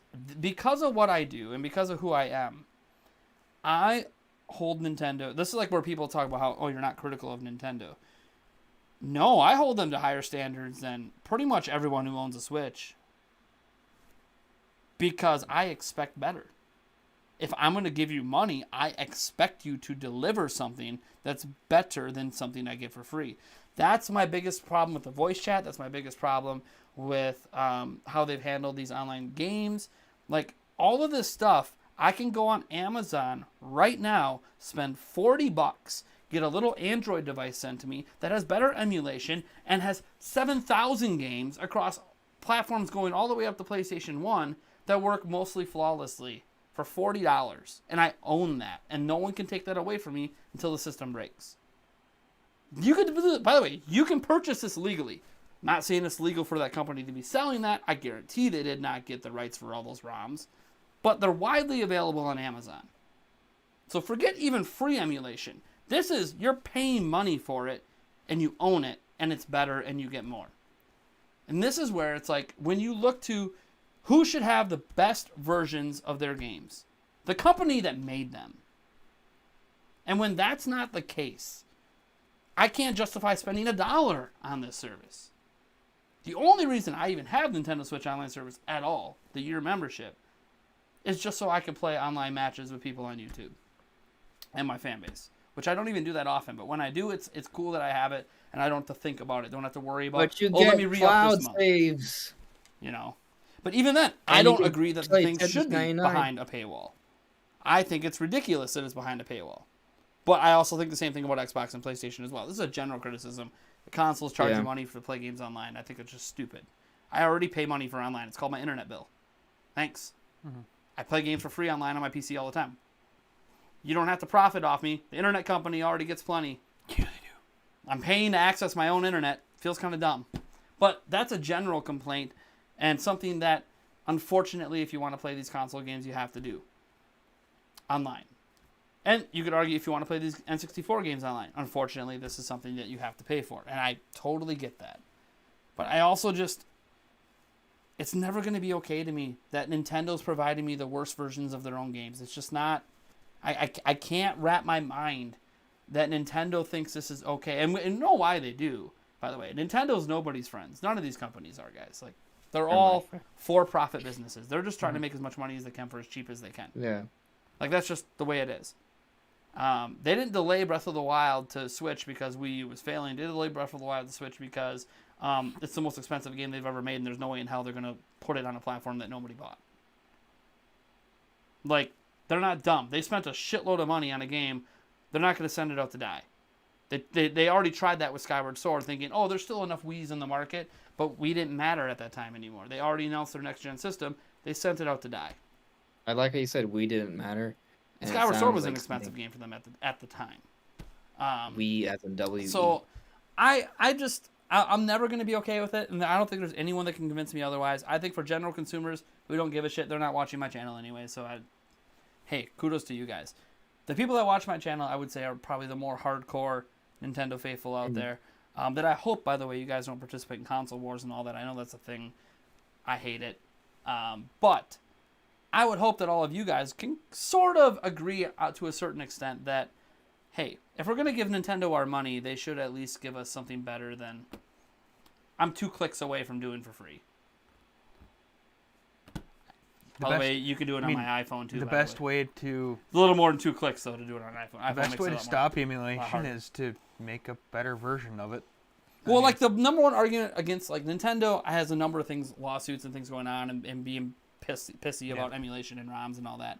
And people talk about game preservation, and who cares? I bought a copy of Mario Party Superstar, so who cares if I downloaded a ROM and I'm playing it on an emulator? Like, look, you guys make your own personal choices. I'm not here to make those choices for you. Everyone's allowed to make your own choices. Free world, free country. Well, not free for everybody, but free, at least in the United States. Make your choices. You're probably not going to get in trouble. It is what if you're not distributing, distributors get in trouble a lot. People downloading usually don't. So go ahead and make your choices. And even if I hate, some of those choices, like, I'm not going to download any new Switch game ROM and play it on an emulator. Like, I'm not going to do that. I don't have Mario Party Superstars right now because my bank's locked up. So I'll get it eventually, but I'll wait. My thing is, it's like anything. If I give a company money, I don't think it's asking a lot to expect near perfection, especially for games that have been out for like almost 30 years. We're not talking about like, oh, Breath of the Wild 2, or Breath of the Wild came out and we had some on Switch. There were some issues. We talked about the polish before. Kokiri Forest was a problem. Mm-hmm. It dropped down into the teens in FPS. That's a problem on Switch. They did patch it. But also, this is a brand new experience I've never experienced before. We're talking about games that they've been around for 30 years. They've been sitting on computers forever. The emulators have existed forever. Yeah, Nintendo could use better emulators. They're never going to use publicly available ones. That's just not who they are because they're not going to support that. But if you're going to develop internal ones, and you're going to release a limited library, by the way. How many N64 games are there? What, 8? At launch? 9? It's not even 10. I know it's in the single digits. You can't get those right? And then we're supposed to think, oh, they'll patch it up and fix it later. Well, do you want new games? Because they're not doing both. The team's small. So- You're getting one or you're getting the other. You're either getting new games or you're getting fixes to the current. And they're not going to fix the current. They didn't fix them on Wii U. They're not going to fix them now. They don't care. They care that people spend their money. And that's fine. That's what all companies care about. I'm always going to hold them to a standard that maybe some people think is unfair. I don't think it's unfair that the richest company in Japan gives me the best emulation possible for their own video games. I think that's pretty reasonable when I'm going to hand them $30 a year. I think for that specifically, yeah, I agree that it should be better. I hope it gets better. But I also still enjoy it for what it is. But I also got the family plan. Yeah, as I said, in general, none of these games are unplayable, and that's fine. Nintendo's never going to release an unplayable. Most of them are actually fine. It's specifically Ocarina of Time that's the biggest issue. Every single one of them has like a small minor thing. It's just how much do people care about it. Yeah. But I want to kind of just go a little bit back because you mentioned this is me nitpicking, but sure. you mentioned that like it Breath of the Wild had the Kokiri Force frame rate issue, which is totally true. But like I just think that like I'm not saying I know you love Breath of the Wild, right? But like yeah, it's my favorite game of all time. Perfection though, I would argue is unreasonable to expect. Now let me fully explain, because the reason why is because there's actually no such thing as perfection. Like that's a fact. There's literally nothing. I'm pretty sure I can perfectly emulate in HD and 4K and 60 FPS on my computer for free right now. Ocarina of Time. Ocarina of Time, right? But I'm just talking every other about N64 game in existence. I'm talking about games, just as a whole, right? I'm not talking about performance necessarily alone. I'm just talking about games as a whole. There's no such, like when I say Breath of the Wild is my favorite game of all time, it's a 10. It's amazing. I might even throw out the word perfect sometimes. But honestly, I can find things to criticize. Nothing's perfect. Yeah. But that's also being right. like, I can criticize Ocarina of Time. It's not a perfect game. In fact, it's not even in my top 10 Zelda games. I can easily criticize Ocarina of Time. But I'm not criticizing the games. I'm criticizing the emulation. The emulation that is perfect. Not even the emulation. Elsewhere it's the for effort free. Put in. Yeah, the effort. I'm criticizing Nintendo's. Yeah. I'm gonna throw it out there. Nintendo's laziness and unwillingness to do better. They think this is fine, and as long as people keep shelling out money for it, it's gonna continue to be this way. Like Nintendo doesn't have an incentive to do it better if people not only speak with their wallets but also make a huge hubbub about it online and be like, "Hey, we're not okay with this. This is not what you're doing. You need to do better." I'll tell you this. But they're not going to care because, again, most people online aren't the people buying it. Two things. I just want to speak about Breath of the Wild. It has a frame rate issue, but Breath of the Wild still has way more polish than pretty much any open world game that came out before it. Like, by a long shot, right? I don't know about that. Yes. I'll challenge you there. Open world games. That? So you don't think the Wind Waker had the same amount of polish? The original Wind Waker game. Wind Waker I wouldn't say is an actual open world game. What? It's simulated an open world. It's simulated an open world experience, but Breath of the Wild is like an actual massive open world game. Open world games in general. How did the Wind Waker simulate an open world experience when you could sail anywhere? It was a trick. No, seriously, you could sail everywhere. It opens up after that little beginning area after Dragon Roost. And when does Breath of the Wild open up? After you complete the tutorial area in the 4 shrines. It's the same thing. It opens up. It's just a different type of open world because a lot of it is sea versus land. Compared to we'll just talk about modern open world games. Glitches and little issues because it's so huge. There's so much going on in them. Yeah. There are things to be found. Breath of the Wild, compared to most other open world games, it's far more polished. Like there's a significant amount of polish, in comparison. That's saying again, there's always things you can improve on, right? Of a game that's not as polished. Any Bethesda game known to man. Okay. Which have huge teams, hundreds of people, half decades of development time, sometimes more. Like, yeah. Okay. Anything besides but that's Bethesda? That sounds like just a company-wide issue, which, by the way, Bethesda does have a company-wide issue with their engine they use on everything and bugs they haven't fixed ever for some ungodly reason. I have no idea why. But that's Bethesda is well known that their engine, I don't know what the hell's... It's been like 20 years, Bethesda. Patch your engine already or use something to... Anyways, I'm frustrated with them too with their games. Because like, I think you're like, oh, open world games. Like, okay, yeah, you could say like Cyberpunk 2077. Terrible. Horrid.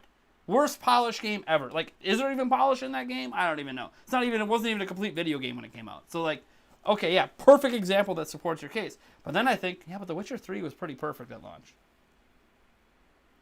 Was it? I didn't play it from beginning to end.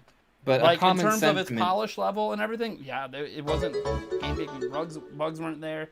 It was very well polished. And then I think about, that's modern open world, right? Like your point with the Wind Waker was that's not a modern open world game, and obviously we're talking about a game from the GameCube. Of course, that's not So a modern Birdman open world Senpai game. is saying that Witcher 3 was worse at release than Breath of the Wild. Is there a way for that Nintendo Switch Online expansion pack to fail? Says Doggy. Thank you, by the way, for re-upping your membership. Is there a way for it to fail? I mean, the only way is people don't buy it.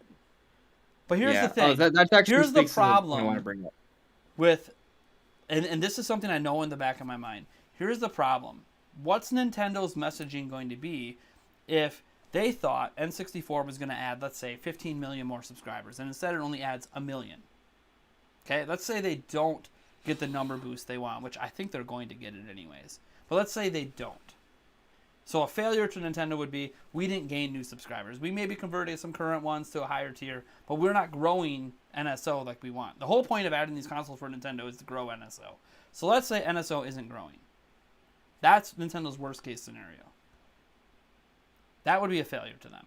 But what's Nintendo's outlook going to be? Based on the history of Nintendo when something doesn't sell. Oh, people don't want these things. And then they just won't give it to us anymore.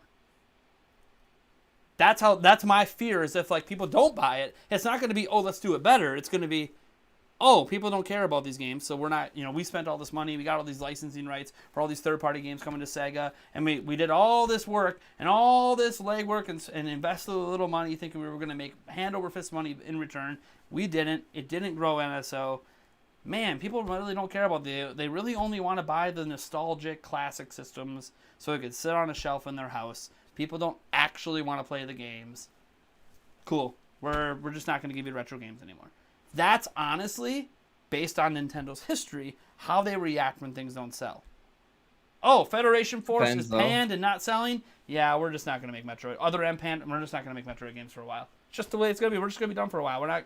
We're not touching the IP for a while. People don't want to buy it. Oh, if Fire Emblem Awakening doesn't sell well, guess what? We're done making Fire Emblem games. Oh, look, it sold well because the fans rallied, and it ended up being a really good game, and now Fire Emblem's a big staple for Nintendo. But Nintendo has a history. F-Zero, the last F-Zero game, unfortunately, did not sell very well.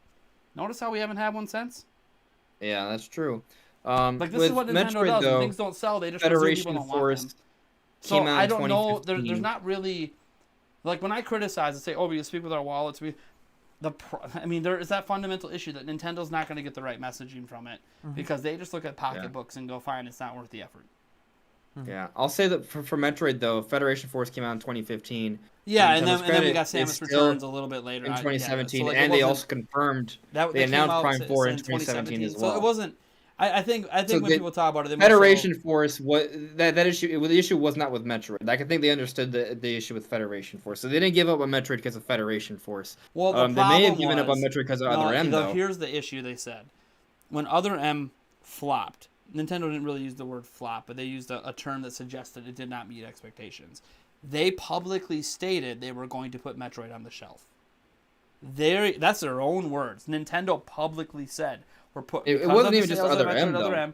We're going to put it on the shelf. Prime 3 only sold 1 million copies on the Wii U. They didn't really put it on the shelf. They came back with Federation Force, which was, okay, if your normal Metroid games aren't selling, you think a spin-off's going to sell? It was kind of like a baffling decision and really upset a lot of people, which is why that's now their second most unlike trailer of all time is Federation Force. By the way, Federation Force is actually a good game. No one wants to admit it for some reason, but it's factually a good game. Go play it with some friends. If really fun. it had good online. Like play Prime Hunters. Play like these games are fun. I just had Triforce issues Heroes. It's playing... fun. Get some friends together. These aren't bad My games. problem with It's just, Federation Force is that playing online didn't work. Yeah.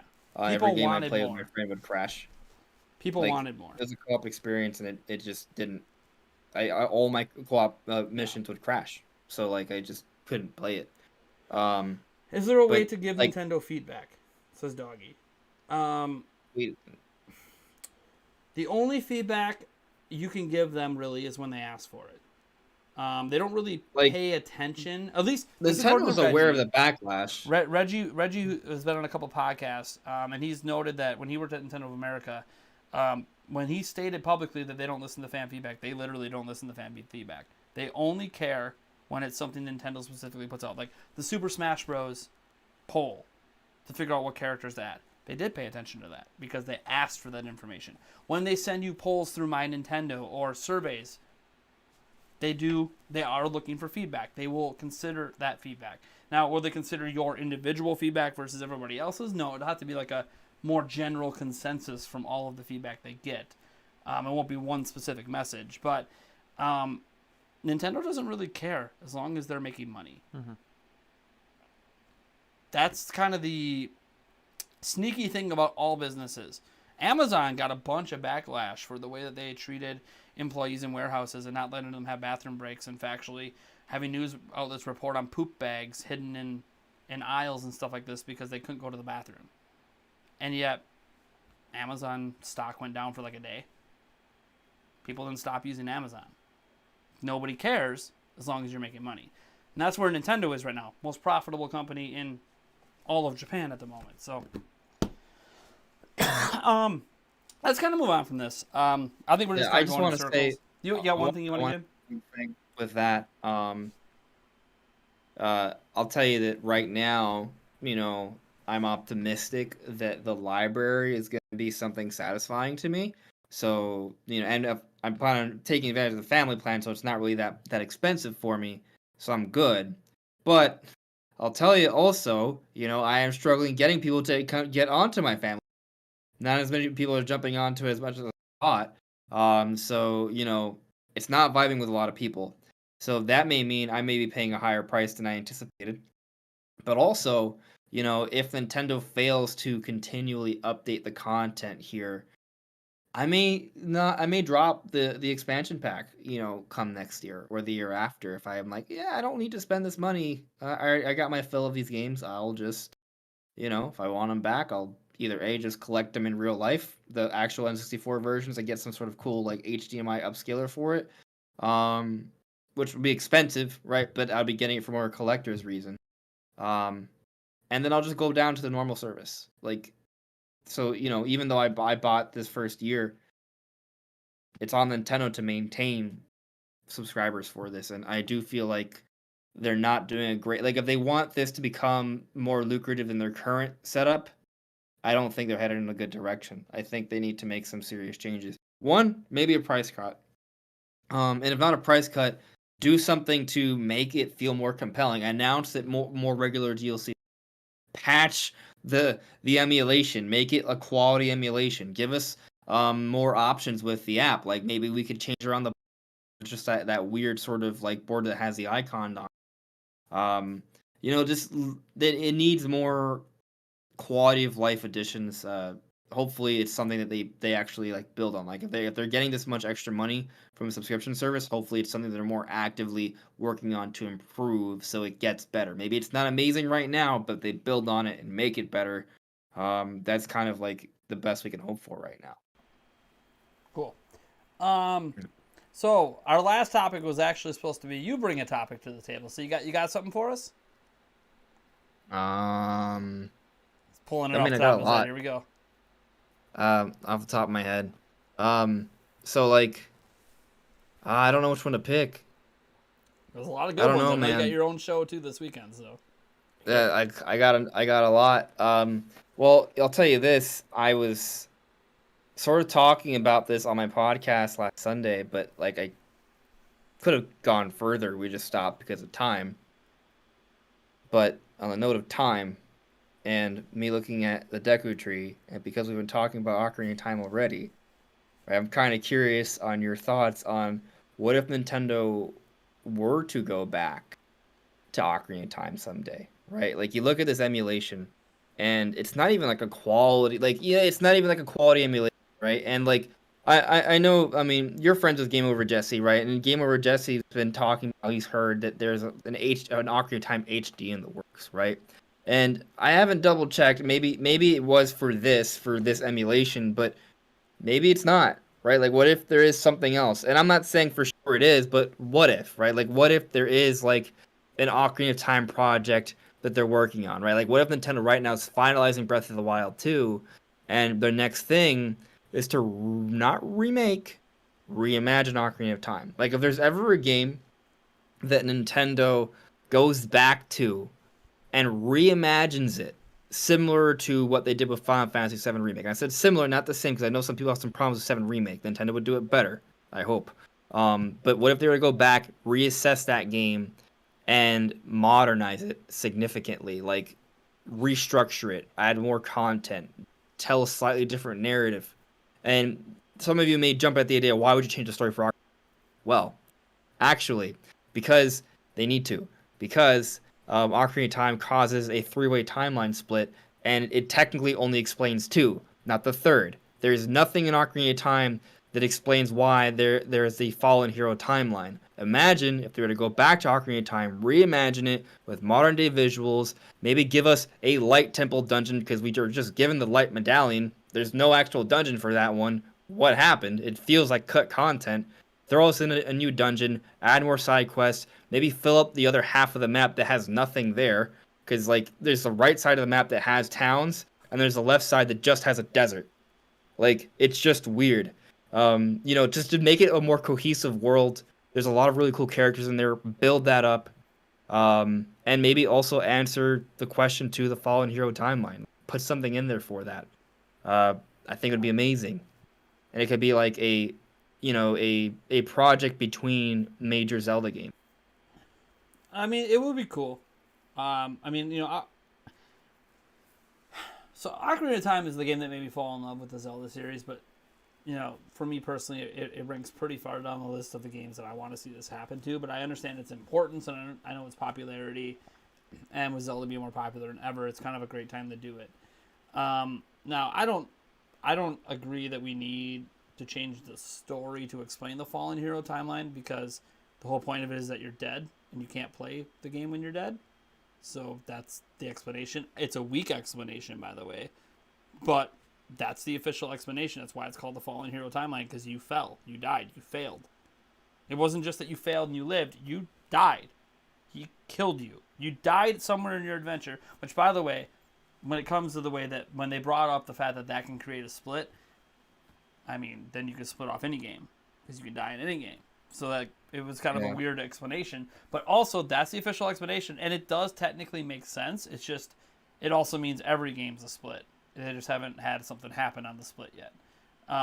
But it's a messy thing, and I understand wanting a better explanation for it, but also it's called the Fallen Hero timeline because you die.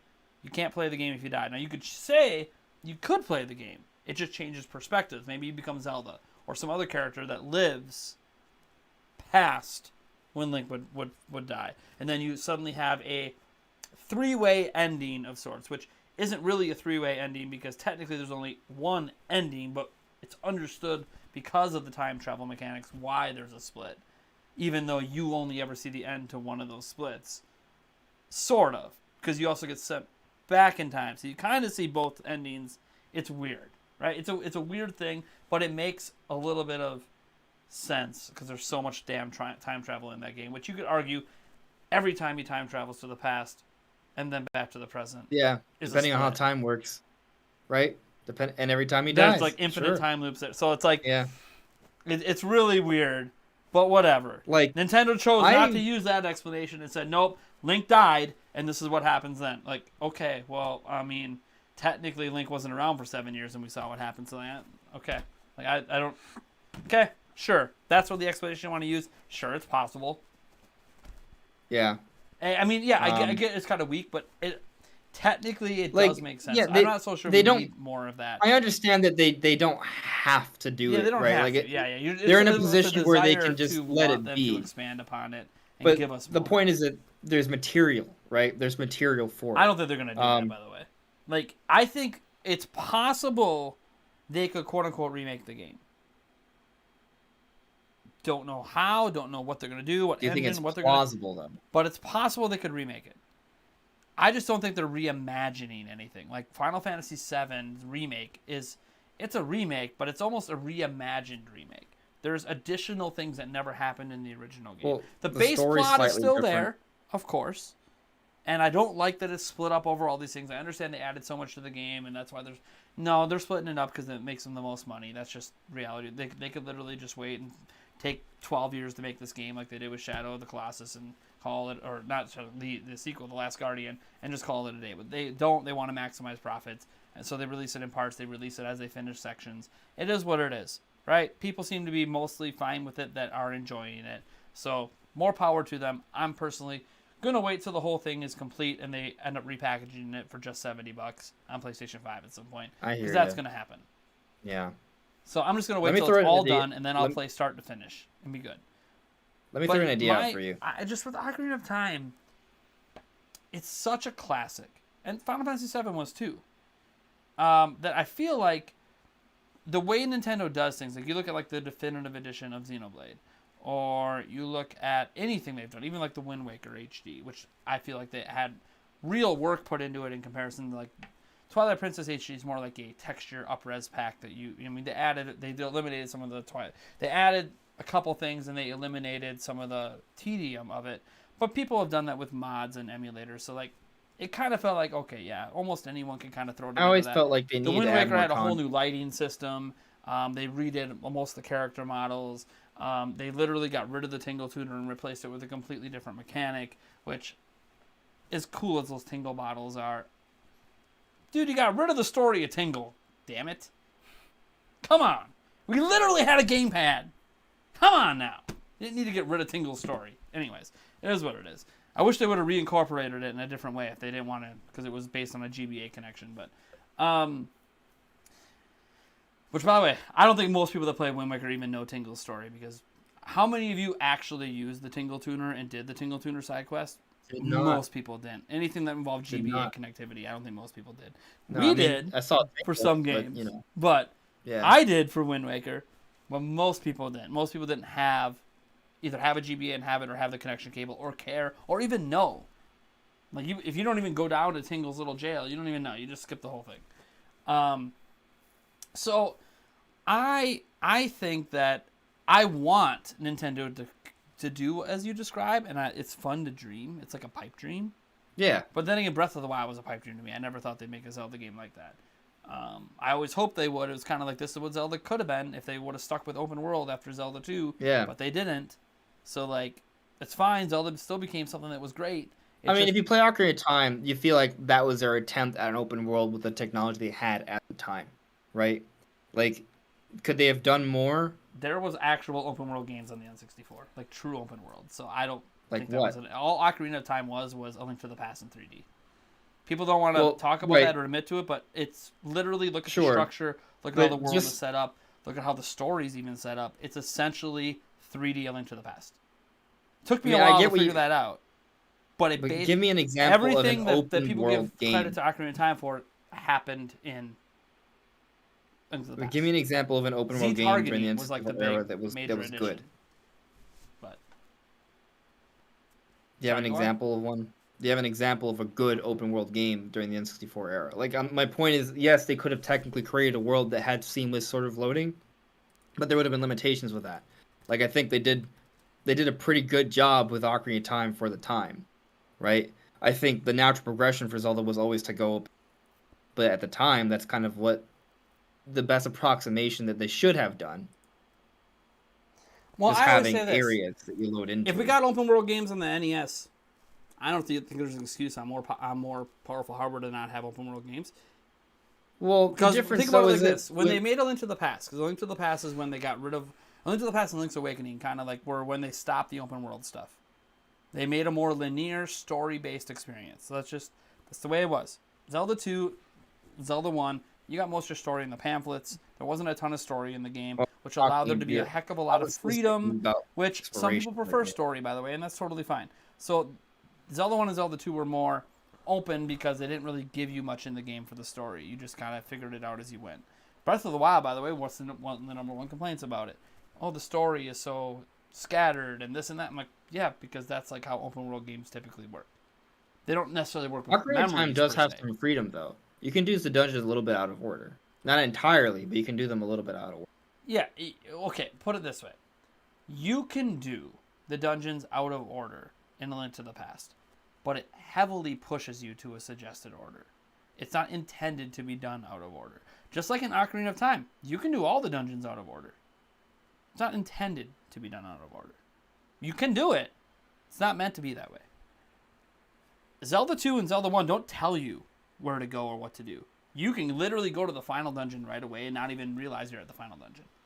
Like, that is how... Well, technically, you can't do that in Zelda 1. There's one specific item you need to get there. But anyways, the point is, all the other dungeons you can, and it's not because the game told you to go here. This is where someone such and such happened. Like, there's guiding that guides you to a certain way to do things. Like in Breath of the Wild, here's the crazy thing about Breath of the Wild. There is guidance, right? It says, go to Kakariko Village, right? But what's the first thing it tells you before that? Go beat that bad guy in the castle. Go beat him. Go do it. Oh, but by the way, someone wants to talk to you in Kakariko Village. But go beat that guy. And what can you do? You can just literally go to him and beat him. Now, it's difficult. It's a challenge. Can be done. Thousands of people have done it. I don't know if it's been millions, but thousands of people have proven you can just go right to the boss right away. Which is what the game tells you to do. Right before it tells you, also, by the way, someone wants to talk to you in Kakariko Village. So there's a guiding hand in Breath of the Wild to Kakariko Village. And there's kind of a guiding hand from that point forward where it says, okay, now that you're here, maybe go visit the Zoras. There might be something going on there. Maybe go to Death Mountain. So there's a little guidance there. But it starts with the premise, no, go kill that thing. Now, go do it. And then you might find out by going there, oh crap, I'm getting my ass kicked. Maybe I should go check out this Kakariko Village thing. That's what happened to me my first playthrough. I literally beelined it to the castle, got my ass kicked, and I'm like, yeah, maybe I should. Yeah, it's fun. Maybe I should go check out Kakariko Village. I know you told me to go kick his ass. I don't think I can kick his ass right now. But so going back to my idea though, right? Because you're bringing up this distinction between old and linear Zelda games, right? Like, because we do have this open style. Like, if they were to reimagine Ocarina of Time after Breath of the Wild 2 as like an in between before we get the next big open air Zelda, like it could be an opportunity to sort of harken back to more of that linearity. And I'm not saying that if they were to do it, so they should not make it a little bit more open. Like, I think it should be an opening of Ocarina of Time, but still present it in a semi-linear way as it already is, but still add more to it. Obviously, half the map has nothing. So, like, don't you think it's weird? Like, when you play Ocarina of Time, like the entire like northwestern part of the map, there's nothing there. And we know in future Zelda games, that's the Hebrew region. Right? Like, there's a snow area. What if there was a snow area, And again, the Light Temple, there's just no dungeon. Like, why? You just given a medallion for nothing. It's like, hey, congratulations, you picked up the ocarina and you played a song, you're done. Like, I feel like there could have been a dungeon there. Like, it should have been like, all right, Now that you're an adult, let's test out your new powers. Let's test out how strong you are. Let's see if you know your body well. I think it'd be really cool. I just don't think they're going to do it. Because I think any original ideas they have like that, they'll just say, we'll put it in the new Zelda game. Yeah.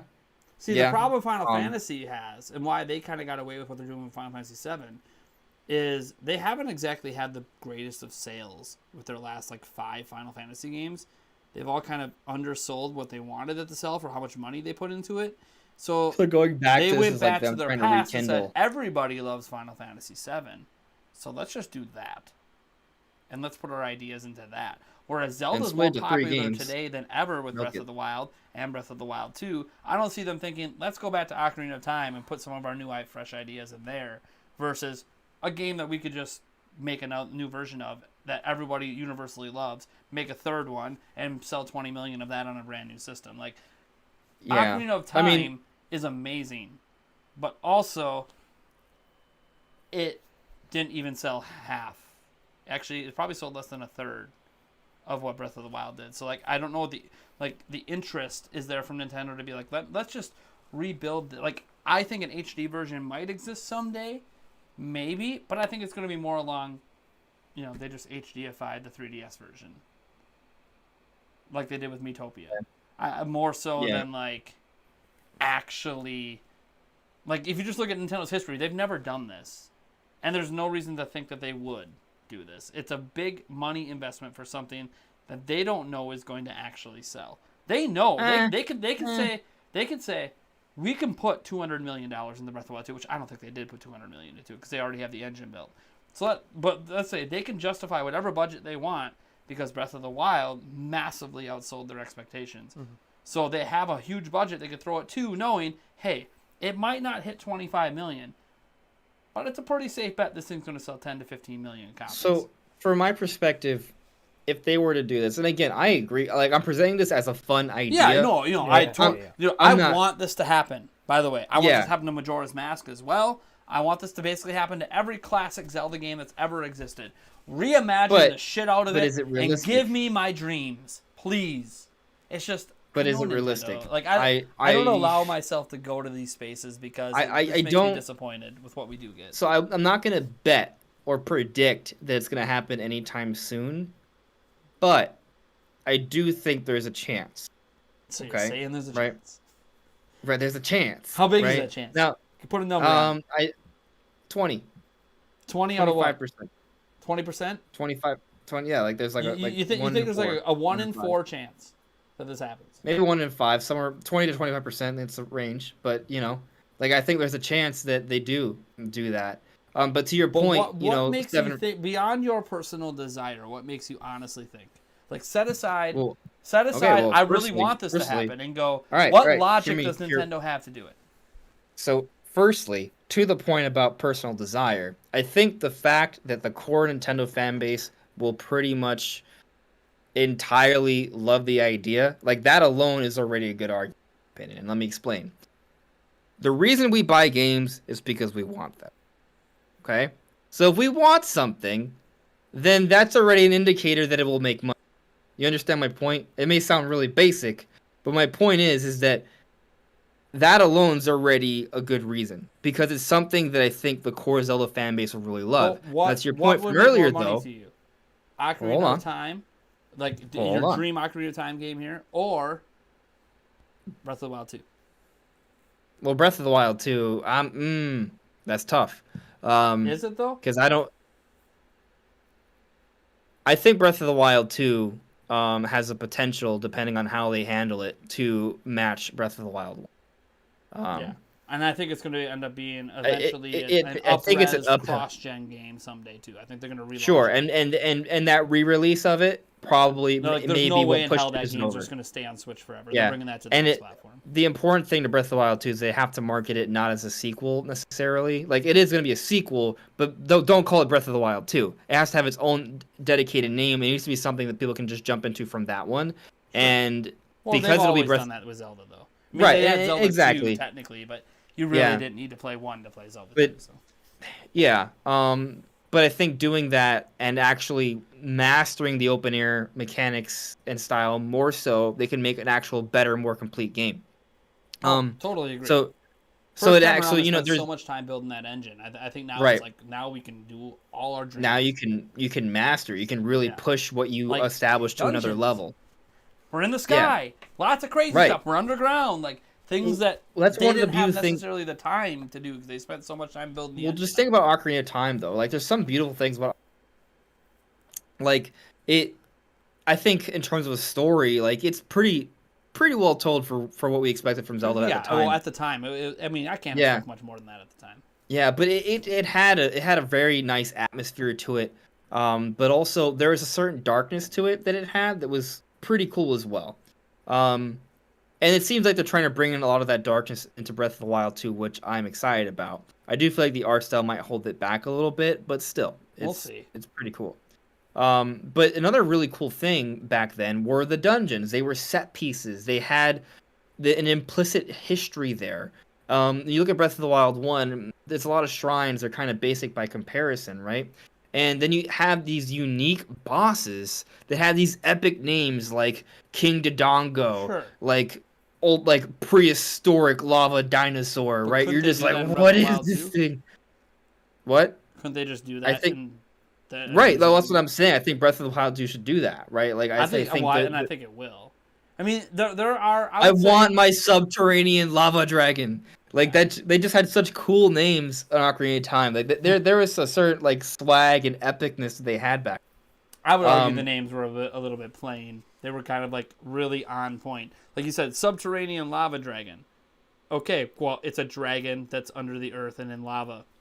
Well, You it literally was just cool described because what it was like Navi identifying it, right? Like Yeah. like I know, Goma was like I totally get parasitic it. And that demon technically wasn't spider the or name, it was something. Volvagia and stuff like that. But yeah, The what? the boss you're talking about was Volvagia. The subterranean lava dragon had a name. Yeah. Yeah. Yeah. That was just a descriptor of what it was as a thing. But yeah. Yeah, I know, but it was just cool. It was cool. So I would love for them to kind of go back to having the too. Sure. But anyway, just going back to my point, like making the argument for an Ocarina of Time reimagining.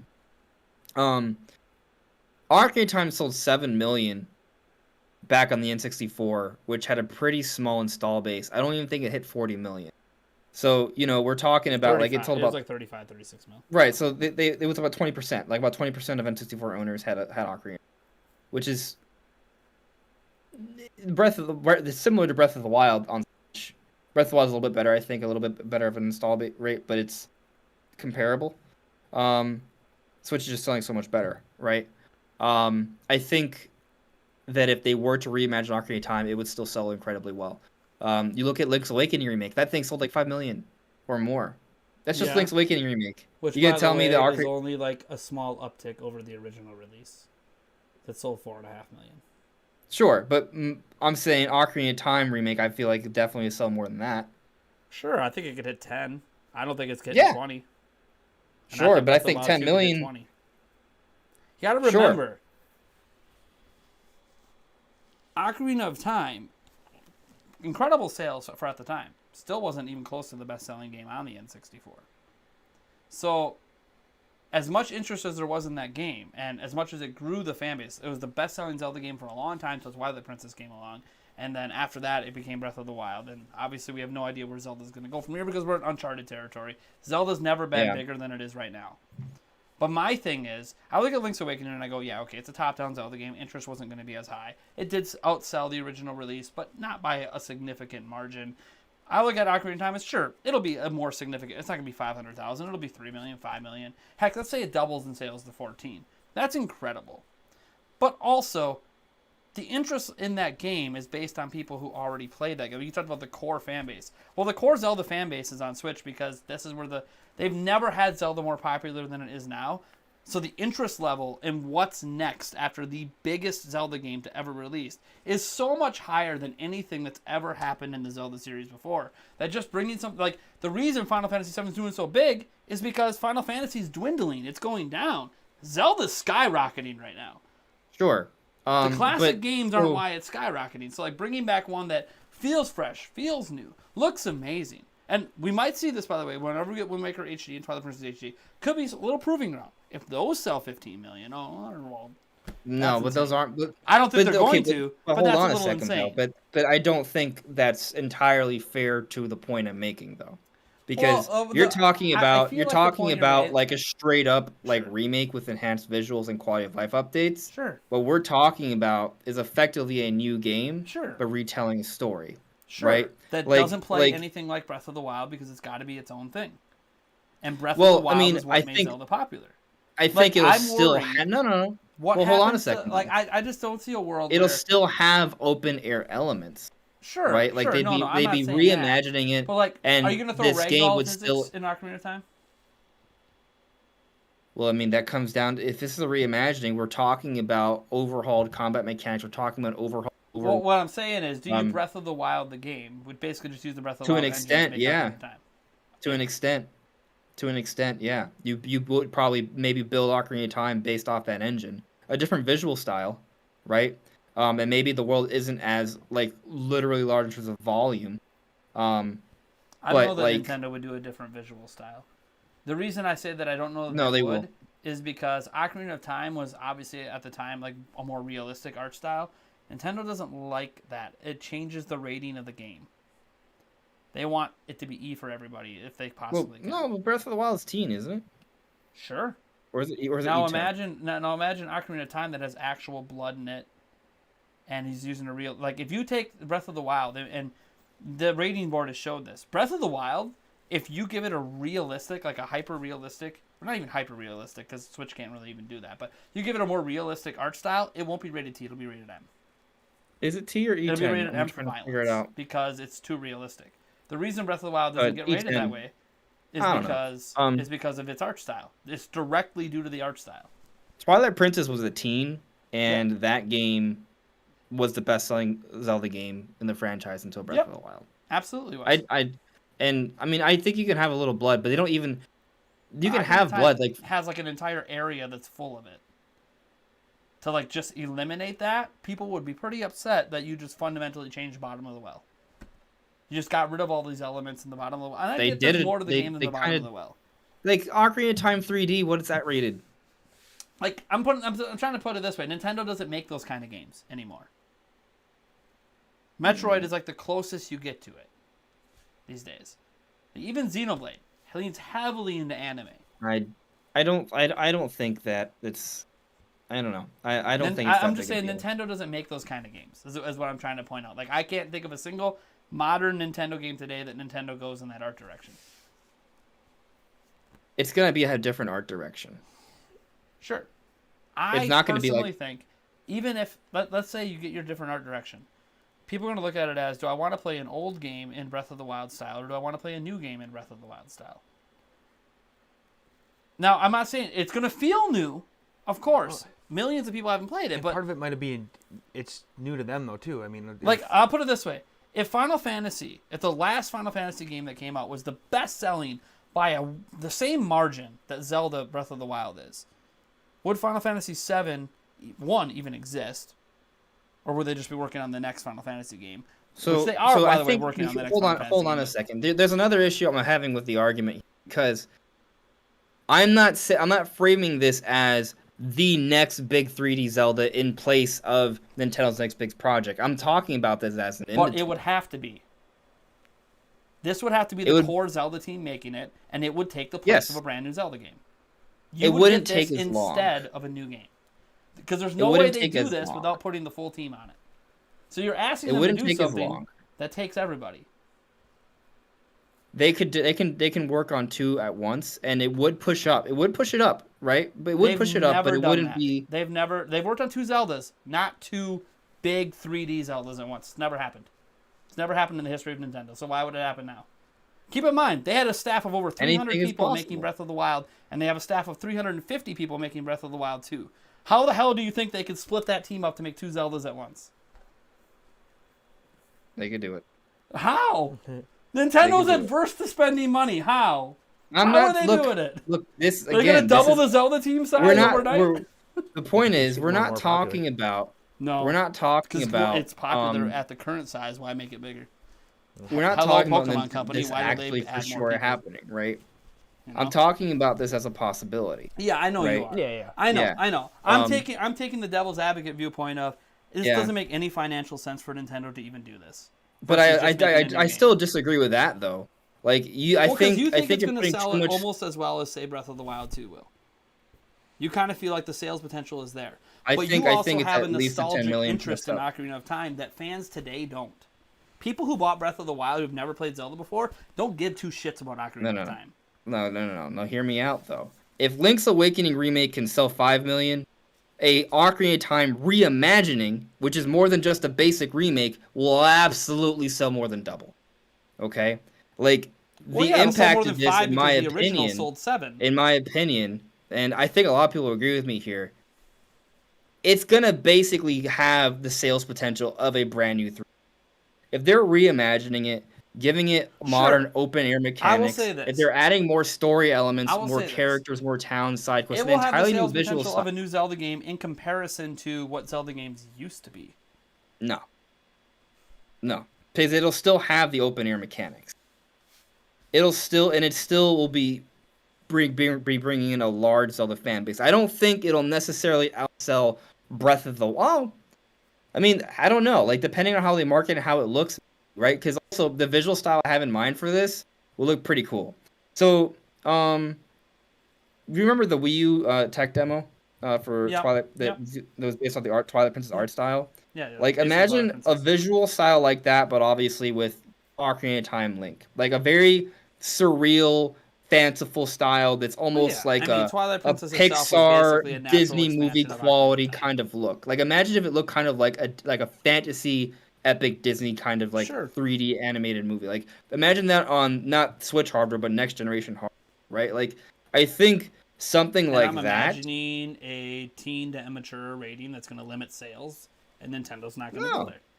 It's not that style is gonna. It's not gonna be like inherently mature. Like, it feels like you're almost describing a Witcher style game.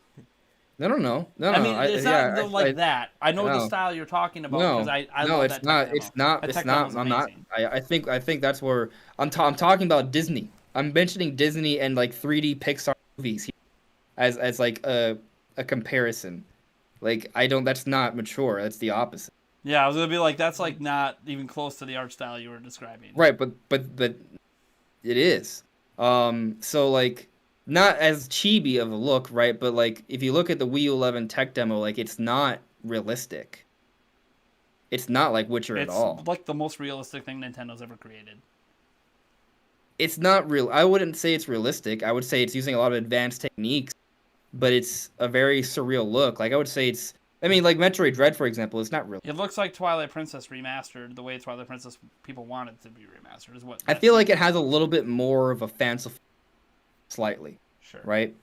I'm telling you right now, Nintendo would never do that. There's a reason they didn't do it in the first place, despite the popularity of that tech demo. That tech demo, by the way, was like the most viewed thing for E3 for a long time for them, and they didn't go that direction. And then when they went in there, by the way, Nintendo does different art directions for everything, so I'm not going to say it's impossible for them to go back to some sort of art direction like that. They'll revisit that art direction, I think, at some point, maybe. I just don't think it's going to be in remaking a game. I wouldn't be surprised if the next Zelda is far less cel shaded. I think the direction will be a little different. I actually think it's going to be kind of what I'm suggesting. I think I'm not saying it's going to look realistic. I never said it's going to look realistic. What kind of hardware is Nintendo giving us next? Something that'll be more powerful than a PS4. In a handheld. Yeah. Okay. I mean, the Switch is already kind of close to that. It's not that, right? But we're talking about next generation hardware, like when you factor in an AI upscaler, right, which is going to like seriously improve performance. Like, yeah, it's going to be more powerful than the PS4. It's going to be able to output visuals that outdo PS4 games. Yeah. Sure. Now, what is Nintendo massively known for with their games, even today? Like, when you play like a Nintendo game on Switch, like, let's not use there's bad examples. So let's use a good example. Say Breath of the Wild or Mario Odyssey or Splatoon 3, ARMS, whatever. Even Astral Chain, which was even made by Nintendo, Platinum Games. What is something that stands out? Why do these games, even though PS5 and Xbox Series X are out there and gaming PCs have been around this whole time, why do these games still look so damn good despite having weaker hardware? There's a few different things. A part of it is color design, right? And part of it is they don't go for realistic in general. But I'm not saying that this is going to be a realistic art style. It's one answer. It's art direction. Yeah, they choose an art direction that is timeless. I think where we're disagreeing, though, is that I'm not arguing that this is going to be a realistic art style. I'm not at all arguing that. Like, actually, like, if you look at Ocarina of Time 3D and Majora's Mask 3D, they look less realistic in a way they don't than look the as original. Realistic as the right? original release. But, like, that style, right? But that's what I'm kind of talking about, though. Something more like that. And sure. There are ways to imply dark things without actually increasing them. Sure. Okay? Like, I mean, first of all, Breath of the Wild technically is a really dark style. Okay? And then the trailer is even more gruesome looking. Like, there are explicit things being implied. So the idea that the next Zelda is not going to have dark themes, I mean, that's bogus. Oh, like, I there's absolutely didn't say gonna it be wouldn't dark have dark themes. themes. Right. It's not about the themes. Now, if you're talking about the well specifically, where there's like skeletons and blood there, and that's we'll see there. But again, this is a reimagining, right? So they are going to reimagine how that would Not only be that, portrayed. dude. Did you forget about the redeads? They're They like have a huge part of the redeads. game, and they're literally dead people humping you. Well, they're not humping you, but that's what it looks like. And it wouldn't look like those animations would be different today, but it's still one of those But the redead still exists in Ocarina of Time and Majora's Mask CD. Those games aren't rated teen, right? They're Again, E10. those are using N64 style graphics that have been reimagined in a more cartoony style. What happened? They took it and made it more cartoony. When redeads came back in Wind Waker, they weren't that scary anymore.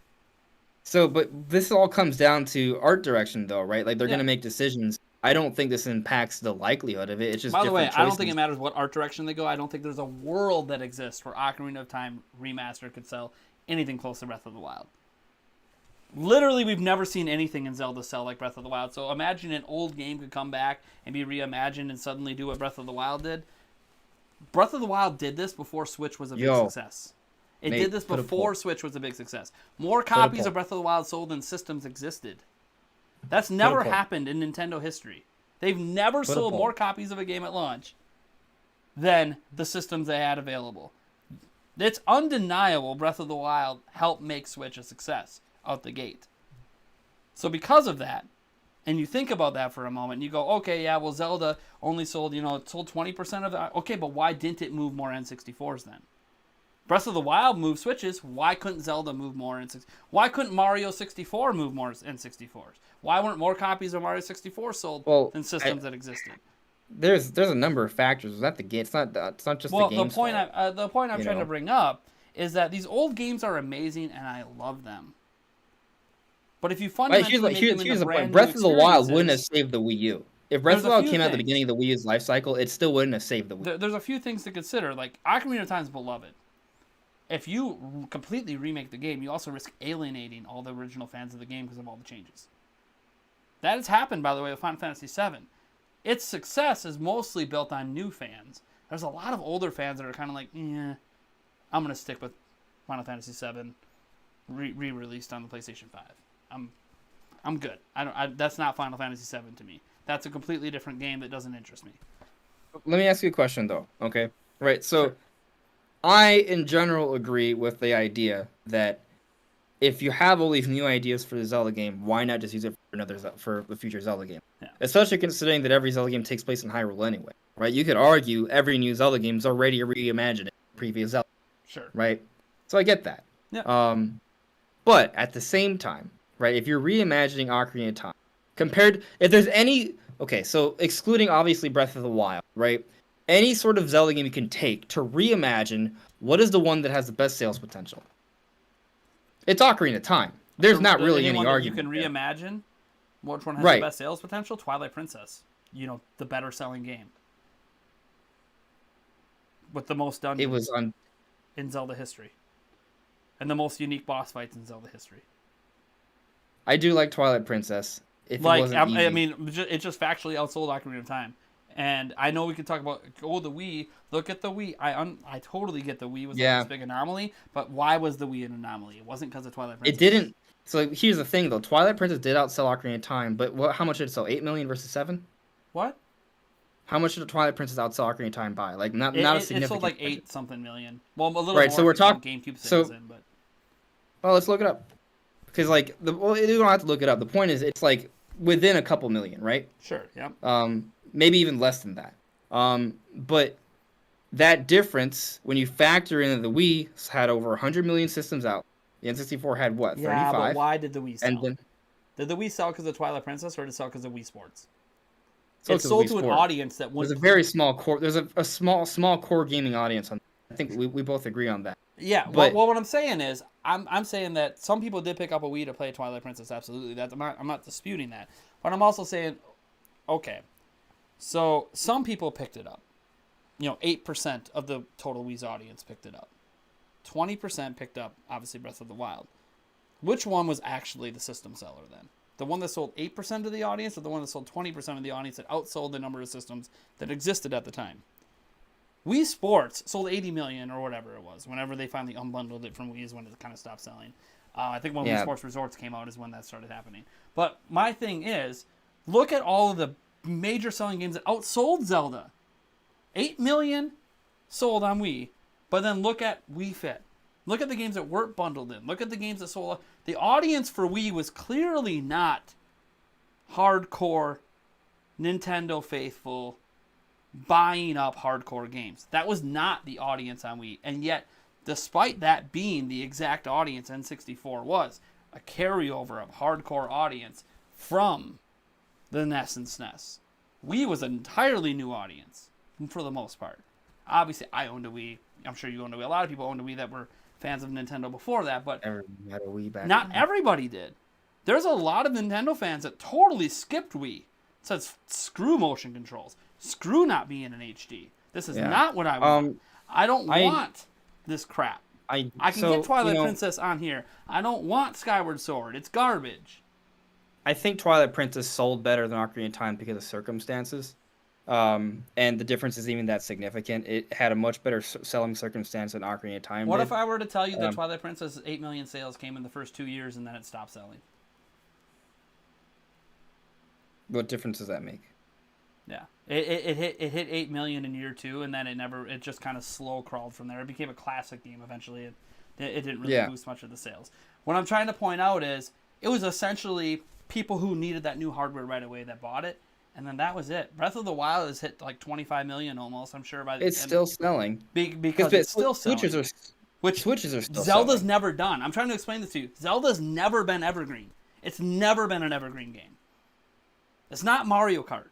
It's not Mario Party. That's like Zelda has never done what Breath of the Wild's doing. So to automatically assume, well, if we bring this old game back, but in a brand new way that feels like a brand new game, it's going to suddenly be evergreen, like the only Zelda game in history that's ever been evergreen. To me, just by the way, this is all hypothetical, so we're just taking two different sides to the debate. I just look at it as. So when I say but the thing is when it's a reimagining, you have one game that's done something Zelda's never done. So let's bring back an old game and assume it can do what that one game did. I just don't think it's fair to call it an old game because it's not. It's going to be a reimagining. It's from 1998, man. Like, yeah, it'll be remade and reimagined to a new thing. But would you say Final Fantasy VII is still Remake Final is an old Fantasy game? VII. It's a different game. So the story It's a elements in different it game. aren't from Final Fantasy VII? The characters aren't from Final It's Fantasy VII? based off of it, right? But it's not the same thing. It's a different thing. We're talking about a different thing here. Look, I know that it's like one of the craziest remakes of all time for any classic game. I can't even think of any other one that's been as crazy as Final Fantasy VII and the differences, and basically rebuilding from the ground up into something Not the same. different. It's just not the same. Different game. combat system, different added content, expanded story. But it's not a brand new story. It's the same story being retold to you, just with expanded universe. Well, that's also not entirely true either. The story is actually different. So the story's different. Yeah, I'll give you one. We don't have the complete story yet, so it's hard to really... Right, but the story is being told in a different way. Sure. If it gets the same ending, the game in a different way. But fundamentally, the core elements of the story, the core characters are all there. They all existed. The script is there. They're just expounding upon that script. It's like, here's the rough draft, and now take this and do something with it. And I feel like that's what they did with Final Fantasy VII Remake. I just think that if they actually, hypothetically, because again, I don't think that they're going to do this because, well, one, it does make more sense just to put more effort into a brand new Zelda instead, right, as opposed to reimagine. Like, if they're going to redo Ocarina of Time, to your point, it makes more sense just to do a remaster of Ocarina of Time 3D, right? Like, we both agree on that. But what I'm arguing with this hypothetical that's probably not going to happen. By the way, guys, if you see us passionately disagreeing, guys, we don't care. We're just having fun with the hypothetical debate. But the thing is just I think that if it is reimagined, right, based off the same story, but they tell other things like answering to the Fallen Hero timeline, if it has open air mechanics, new towns, it's basically a new game that just based off that story. Like, and it's marketed with this new art style. People are going to see it. For most people, it's going to be a new Zelda experience. Actually, I mean, it's going to be a new Zelda experience for everyone. that to me is basically going to have the same potential as a new 3D Zelda. Could it be hampered I just somewhat? fundamentally disagree. That's all. I mean, we're just kind of going in Yeah, circles, of course, with but we also right, and we also disagree on what's a better game to reimagine, Twilight Princess or Ocarina of Time. I understand Twilight Princess sold more, right, I but don't not think by either of them much. should be reimagined. I want them. Okay, correction. But, I want what you want. What you're asking for, I want. I Yeah. also am more of a realist and realize it ain't happening. They ain't gonna make two Zelda games that are this big at once. They spent $120+ million on Breath of the Wild to make that happen. They're not gonna do that again for Ocarina of Time while also spending another $120 million on a new Zelda game. They're not gonna make two at once. They don't have the team to do two at once. And on top of all of that, Zelda's doing something right now that's never been happened before. I don't know why Nintendo would even have the thought in their mind that if we Breath of the Wild, an old game. I'm just using that as like a generalized statement. Basically, make it completely fresh and new, like it's a brand new experience, versus just giving you a brand new experience. That Nintendo thinks that is worthwhile because there's a hardcore initial base. There's no more hardcore of a base than what bought Breath of the Wild. Period. It is the most hardcore base Nintendo's ever had for Zelda. I mean, they should just continue doing open air Zeldas. Like that's what they're gonna do. They just need to continue. Sure, doing yeah, open air yeah. Zelda. The thing they make Ocarina of Time open world. They have the ragdoll physics. It kind of feels like Breath of the Wild, but then it feels different. Has its own art style, its own feel, its own dungeons, and all. Yeah, obviously, it's a completely different Zelda game. I'm just saying, Zelda is most popular today because of a certain way Zelda games are being made. You can't just take that, say, this one's now completely open world, and expect people to buy it versus, hey, like Final Fantasy VII Remake, and I made this point earlier, the reason that it's selling so well, in my opinion, is because Final Fantasy's popularity has been dwindling. Zelda's is going up, which means the best thing to do is keep buying into the hype of what people expect and want, which is why Breath of the Wild 2 is even happening in the first place, is because it sold so well. Now, we'll see. Breath of the Wild 2 sales, by the way, there's no guarantee this game blows Yeah, up. I mean, I think odds are Breath it could of the sell Wild 2 10 is not million, gonna and that would be a disappointment compared to original Breath of the Wild. Even though it'd be the second best-selling Zelda game of all time, it'd also be like, that ain't it, Chief. Yeah, but Breath of the Wild 2 probably won't. Well, no, I mean, I think it's gonna. It might have a potential to break month one records for best-selling game of all time. Like crazy numbers in month one. Like, I'll say this. I think Breath of the Wild 2 has a greater chance of outselling Breath of the Wild 1 that Ocarina of Time reimagining has to exist, right? Yeah. Like, but I also think Breath of the Wild 2 has an You uphill battle. admitted your Dream Ocarina thing, it's only like a 20-25% chance, so still greater than not that it's not even going to happen. And I asked you specifically to argue for, hey, tell me, setting aside your love of the game, why do you think it'll happen? And you brought up 20% of the N64. You brought up having a core fan base there. You brought up, obviously, a different art direction that might potentially be a more popular art direction or so. Who knows? Because that's obviously been untested by Nintendo because, as we went through before, they just don't do that. They also did a direction. Link Between Worlds. So there is and open somewhat world. of a Obviously, history. open world is a big deal. That's really popular. A Link Between Worlds. But we've seen a number of games just being open world doesn't make them popular. Right, but I just want to mention the Link Between Worlds. Like, that's a reimagining of Link to the Past to an extent. It's like a sequel, but a remake at the same time. It's kind of a weird sort of hybrid there. With that, yeah. Yeah. So, like, there is some precedent. But, yeah, I mean, we've been going in but A circles. Link Between Worlds is still basically the exact same world with a different story. It's largely like they just said, hey, we haven't done a game like this in a while. Let's do it again. Link Between Worlds. And it's still technically a new game. It's not a remake. It doesn't. I mean, when I played it, I didn't even think as A Link to the Past, and I played A Link to the Past. Like, it just felt like a. Yeah. I mean, it is a brand new game. So if you want to argue they'll revisit the world of Ocarina of Time and make a new game, sure. I just don't think they're bringing Ocarina of Time back in that way. I'm not saying Ocarina of Time will never come back. By the way, guys, it's going to at some point. They did it already with on the 3DS. So they're going to do something with it. Just like I think they're going to do something. I mean, we got Link's Awakening back. I think all these old Nintendo games are going to come back in some fashion that's more modernized. I just don't see any of them having even close to the sales potential of a brand new Zelda game based around the most popular Zelda game ever made. This would be like saying that GTA 6 is not going to sell, or that the GTA remasters are going to... And now, granted, these aren't completely reimagined from the ground up, so it's totally kind of different thing. But GTA is also a much more popular franchise than Zelda. And trying You to could argue, also like, argue bringing back that older Breath of the games Wild- and, like, reimagining those older games would suddenly be more popular than GTA 6, when GTA 5 is the most popular GTA has ever been. Yeah. You could also argue Breath of the Wild's a reimagining of the... To an extent, it is. A reimagining of what? Of the original Legend of Zelda. It is, to an extent. Like, that was part of their inspiration for The this game. only inspiration is that it's open world. There's nothing else that's relatable. And I love the original Zelda, by the way. It's phenomenal. Yeah, sure, you could argue the dungeons out of order thing, but then you can also argue that Breath of the Wild doesn't have dungeons. Really? So Well, I mean, it does. not really. You Even don't count even you don't- in the you don't look at original the Legend of Divine Beast Zelda, as all the dungeons? dungeons had themes and were different.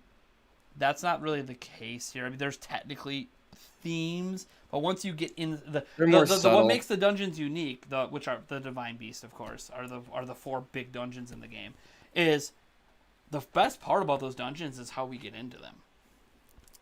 That's fun. That's unique. Then once you get in, they kind of all just feel the same, including the boss fight at the end. That wasn't the case in the original Zelda. The original Zelda's dungeons are more akin to what happened in A Link to the Past, Ocarina of Time, Zelda 2, etc. Yeah. They all were unique. Breath of the Wild's only real resemblance to the original Zelda is that it doesn't always tell you what to do, and it's open world. Yeah, I'll say that Breath of the Wild 2 is exciting because we're hoping it's gonna have some of Relations those to more Skyward unique. Sword, too. That would be cool. Like, we're hoping, but like Yeah. even Breath of the Wild, like We're hoping for. if Well, you look Breath at of the Breath Wild 2 it's got has all of callbacks our. to like every single major Zelda game has a callback in Breath of the Wild. Mm. So like, and that's why we all presume it recombined the timeline. It technically hasn't been officially confirmed that that's what it does, but Nintendo's also like, it happens 10,000 years past everything else. Okay, but like if it's in one of the 3 timelines, then it didn't happen 10,000 years past the things in the other timelines because it doesn't exist in those timelines. But I don't know. It's a whole kerfuffle that Nintendo will probably never do anything with because I don't think they really care too much about the timeline. I do think they did use Breath of the Wild to sort of reset things a little bit moving forward. That's a whole nother topic. I'm actually really curious what they do after Breath of the Wild 2. Like obviously we agree there's gonna be open air, but like what direction do they go? Do they go back in the timeline? Do they just continue to move forward? Right? Like who knows? do they do it in Hyrule again? Like it's gonna be interesting to see It's gonna what be they crazy. do after. I mean, one thing we Yeah. can all agree is that we're really looking Maybe- forward to Breath of the Wild 2. Like What they're gonna do is they're gonna actually reimagine Ocarina. all 3 of us. This is like the Triforce of like Zelda loving Breath of the Wild 2. We all want to know what the hell is happening. Yeah. Like, yeah. And by the way, I do really love your concept for Ocarina of Time. I just, I gotta play devil's advocate, or it's not really much of a conversation. Gotta have a little Ocarina of Time debate. Reimagined Gotta have a is little gonna- healthy debate. It's in there. gonna happen, right? And it's gonna be like Plus, it 3 years also from now. doesn't help. 4 By the years. way, guys, publicly, I have my own bias. Ocarina of Time's not even a top 10 Zelda game for me, so I have almost like of all the games that get remastered, it's not even on my list. So, That's interesting. despite the fact that it was the game that made me fall in love with Zelda, and I do think it's a really good I'll- game, I'll and I think tell it you was the that best Twilight way Princess- to bring Zelda into a 3D plane. But I think Ocarina of Time and Twilight Princess had the best boss designs of the entire like, series. Twilight Princess had amazing boss fights. I think next to Breath of the Wild, Wind Waker had the best. No, I think Wind Waker had the best dungeons. To be honest, there wasn't as many, but I liked the There dungeons. wasn't as many. But there was a whole issue with the Wind Waker. The Wind Waker's biggest issue is that so many dungeons got cut out, and it had a rush twice. And they didn't add them with the HD remaster. Yeah.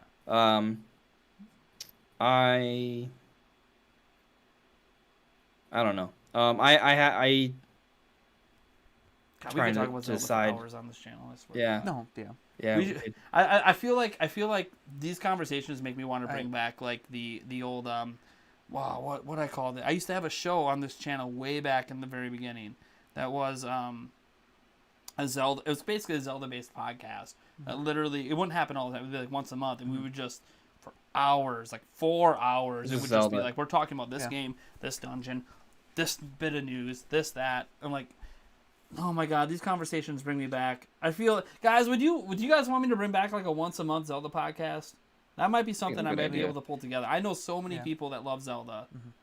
That's a good idea. Like, you know, we got Game Over Jesse. I'm gonna be able to get Zeltic in on this, and some others. Like, dude, there's so many people that I miss Yeah. I miss these It's good, in-depth hypotheticals, and oh my god, I miss this. Yeah, I could This also used to be just what I My did for a biggest living, folks. gripe- I used to talk about Zelda for a living. It was crazy. Since you shout out my Ocarina of Time reimagining, I'm gonna shit on Twilight Princess. Twilight Princess is an amazing game, but it could have been like one of the best games ever if it was harder. Like, it was just too Okay, easy. Twilight Princess isn't in my top 5, so it's not that. Oh, but it is in your top 10 though. Because Sure. it It's is in my top 10. yeah. I think it's better than Ocarina of Time. I Top think 10 if you Zeldas. eliminate the impact of Whoa, Ocarina whoa, of wait. Time So back in the 90s, Ocarina of Time's not in your top 10 Zeldas? no. There's, like, okay, list them, You want me to list my top 10 right now? please. Okay.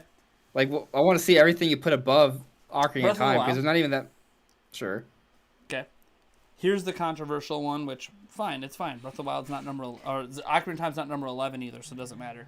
Zelda 2. In no specific order, just Zelda to make it 2. easy for you. Zelda 2 Oh is my my God. second favorite, but Okay. again, I can agree with most people that Ocarina of Time is probably better than it, but for me, I prefer Zelda 2. But again, Ocarina of Time's not even number 11, so it doesn't matter. Then we got Spirit Tracks. What? Spirit Tracks is fucking amazing, man. Have you played that game? Like start to No. finish? No, I played Yeah. Phantom Hourglass, but not Spirit Yeah, Tracks. dude, it's amazing. Oh my god, Spirit Tracks is the bomb diggity. By the way, I don't even like Phantom Hourglass. Like, Phantom Hourglass is my least favorite Zelda game of all time. So it's crazy that Spirit Tracks is so high to me, but it is. Okay. Then we got Wind Waker. It deserves to be in the top 10, if not top 5. Majora's Mask. Sure. Jesus. Okay. Wait, why don't I have my number 6 up? I'm only at 5. 5. I don't know why I'm holding. Well, because I was doing this doing thing and I'm this, like, yeah. wait a second. Let's see, hold on. At least it wasn't I this one. literally had this list written out. So by the way, someone's gonna find my old list and be like, Yeah. your list is over. Yeah, It's yeah, off the yeah. top of my head. Okay, this isn't me sitting down and actually debating with myself. But Ocarina of Time was not in my top 10. Like, it hasn't been there a long time. Okay, so Jeez. number 6. Let me see. I gotta That would reimagine be that thing for you. Link's Awakening. Was it number Okay. 6? I think that might be. Yeah. Link's Awakening is at number 6. Used to be in my top 5 until Breath of the Wild came out. Let me see. Number How 7 do you feel about the remake? is Skyward Sword. There's a remake, Skyward Sword. Skyward Sword. Okay. Yep. Not even the HD one, just in general. I love Skyward Sword. But I'm curious about Link's Awakening, though. Like, how do you feel about the remake? And Skyward Sword used to, again, be in my top 10, but then after Yeah. replaying it, it's like, okay, no, it's not quite. I don't like it quite more, or more than my top 5. So, Skyward Sword. But Link's Awakening, though. A Link 'Cause you said Between they're Worlds. sick. Let's see here. I'm trying to make sure that I'm not placing any. I want to make sure that my other ones get in here. It doesn't help when I don't have the full list right in front of me. So we're at 8. I'm holding it for you. And then why don't I remember what every? Hold on. Question, though. Hold on. A Link's Awakening remake, is that you do bunch that in with the original, or are they two separate things for you? Do I? What about a Link's Awakening remake? Link's Awakening remake, because you listed Link's Awakening. Like, are you when you say Link's Awakening, are you thinking remake, or, I'm thinking the original. or the DX version? Well, I mean, the DX version is the same thing in color with an extra dungeon. Sure. To me, I Okay. view them as like the same. Okay. Now the remake, it's cool, it's nice, but that's not. I'm talking about the original. Okay. All right, that's what I wanted to know. Which I can admit, maybe there's some nostalgia there for that, and that's fine. It's cool, but I just enjoy it more than Ocarina of Time. Yeah, Minish Cap. That's the one I was thinking of. I was like, what was that Minish Capcom Cap. one? Minish Minish Cap. Cap's pretty good. Minish Cap. And then, sort of a tie here. I got the Oracle games. I love both of them, but I mean, I do have one I prefer more than the other, but whatever. You can put them there. That gets you technically to 11 because it's 2 different games. And then let's see here. I actually, this one's really controversial because it's also not considered a mainline Zelda game. Zelda Tingle's Pinball. Rosy Land. Balloon, whatever the fuck it was called. I haven't played it in so long. It's called Tingle's Rosy Rupee Land. That's the one. Interesting. Not the balloon fight one. Rosy Rupee Land specifically. Yeah. Now So you what I might have to go, do is that that sounds insane. That sounds crazy. And to that I say, have you played it? And do you even know the story of Tingle? Because it is way more in-depth than anything Zelda has ever told. It is insane. It's such a sad story, the story of Tingle. It feels like the story of my life. I'm not even saying this as a joke. The story of Tingle is so damn sad. Oh, and by the way, I also put Triforce Heroes ahead of Ocarina of Time, so. I think his brain's going to explode. You realize Ocarina of Time is technically the highest rated game of all time. Small sample size, old time, I know. Put it this way. When people bring up, by the way, when people bring up that Ocarina of Time is the highest rated game of all time, I go, that's cool. So if it's so great, how come the 3D version's not anywhere near the top 10? When it came out on 3DS, the reviews of it were nowhere near the top 10. Which tells you the small sample size is literally the only reason it's the highest rated game. I don't agree with that because it's for its time, right? Times are different. For its Games time, are reviewed. there wasn't as many people doing reviews. So you could say for its time, but if it re-released today with modern visuals, I don't think it'd still be up there. But it's sure, I understand what you're saying, but that's not the only factor involved here, right? When Ocarina of Time came out, it was revolutionary. When Ocarina of Time 3D came out, it did nothing different. It was just a 3D remake of it. So what you're saying is, okay, so it did nothing different, which technically it did do some different. It added some things, but nothing different in terms of innovation for the industry. Okay, so what you're saying is, Ocarina of Time was impressive at the time, but it's not impressive today. No. Well, then why didn't it get as good? Okay, it's fundamentally the same game. Why didn't it get as good a review scores? Which, by the way, a lot of the outlets did give it the same review scores. But the difference is there's more people reviewing now than back then. Got to remember, back in the 90s, what were the things that were counted? Magazines and a sparse website. There was hardly anybody reviewing video games back then. This needs to be reminded. There was not a lot of alternative opinions in video games back then. It was basically if a magazine said a game was great, it's up in the top 10 of all time. Now some people might go, oh, so then why have some of these other classic games fallen off? That's because something very interesting has happened with Ocarina of Time compared to other classic games. I don't know if you've seen this. Some of these other classic games that suddenly have 90 reviews on them and have dropped their rating is because the reviews on OpenCritic and the reviews on Metacritic, for some odd reason, they're counting reviews of re-releases into the original review. So when it comes back in a classic form on a system and some outlet who's never reviewed it before reviews that game and gives it, say, a 7, they're counting that into the original game score. For some reason, Ocarina of Time, who has also had reviews back when it came out on the Wii Virtual Console, Wii U Virtual Console, and also now when we Switch, I haven't seen any reviews yet on the Switch, but I'm presuming they exist somewhere. None of those reviews are counted like they did for the other games. What does that tell me? There's a little bias happening at Metacritic and OpenCritic where they're treating this as nothing's allowed to pass it. We're not going to add any more reviews to it. We're not going to amend reviews to it like we did to other games. I'm just saying, I love Ocarina of Time, by the way. It made me fall in love with the Zelda franchise. In my opinion, every Zelda game that's released since Ocarina of Time is better than Ocarina of Time. I don't think Ocarina of Time does anything special besides being the first 3D Zelda game. And that is a big task, by the way, because a lot of franchises failed going to 3D. All right, I'm gonna push back on you there. So one thing that Ocarina of Time does that I really enjoy, another reason why I would love it for Imagine, is playing music, right? Because they kind of went away from that with the newer Zelda games. It'd be really nice if they were actually doubled down on that for the music stuff. Sure. Yeah, sure. Yeah, it's got an amazing soundtrack. Right, but you actually can play music, and that was a really cool thing. It was a core mechanic to the game that was for progression. Spirit Tracks, and it's better. Spirit. I mean, okay, I didn't Again, play you Spirit haven't really Tracks, played so I it. can't It's really. better in Spirit I have. Tracks. I didn't play Spirit Tracks, but any other. I've played every other Zelda game, and Wind Waker's nice, but it's not. It's not as good. Well, yeah, Majora's Wind Mask Waker. is a Wind Waker's more sequel. about controlling the wind, not really Yeah. music per Um. se. I mean, I mean, it is, but you it's do not. play music sort of, but Yeah, it's not it's exactly the not. same. I would say Majora's Mask is better at music than Ocarina of Time for playing it. You have a bunch of different instruments. You can play all the same songs on all those instruments. Get a completely different effect. It's sweet. It is pretty cool. Now, And you have to play a obviously, song you of say, healing well, for the a lot of credits of the characters. idea goes to Ocarina of Time. Obviously, the credit for a lot of things in Yeah. Majora's Mask go to Ocarina of Time. And by the way, the thought process of Majora's Mask is better than Ocarina of Time is not even controversial. Oh, a lot of old school Nintendo fans feel that way. So another thing that I think Ocarina of Time handles better than most games, period, is just how it ends. It has one of the strongest endings.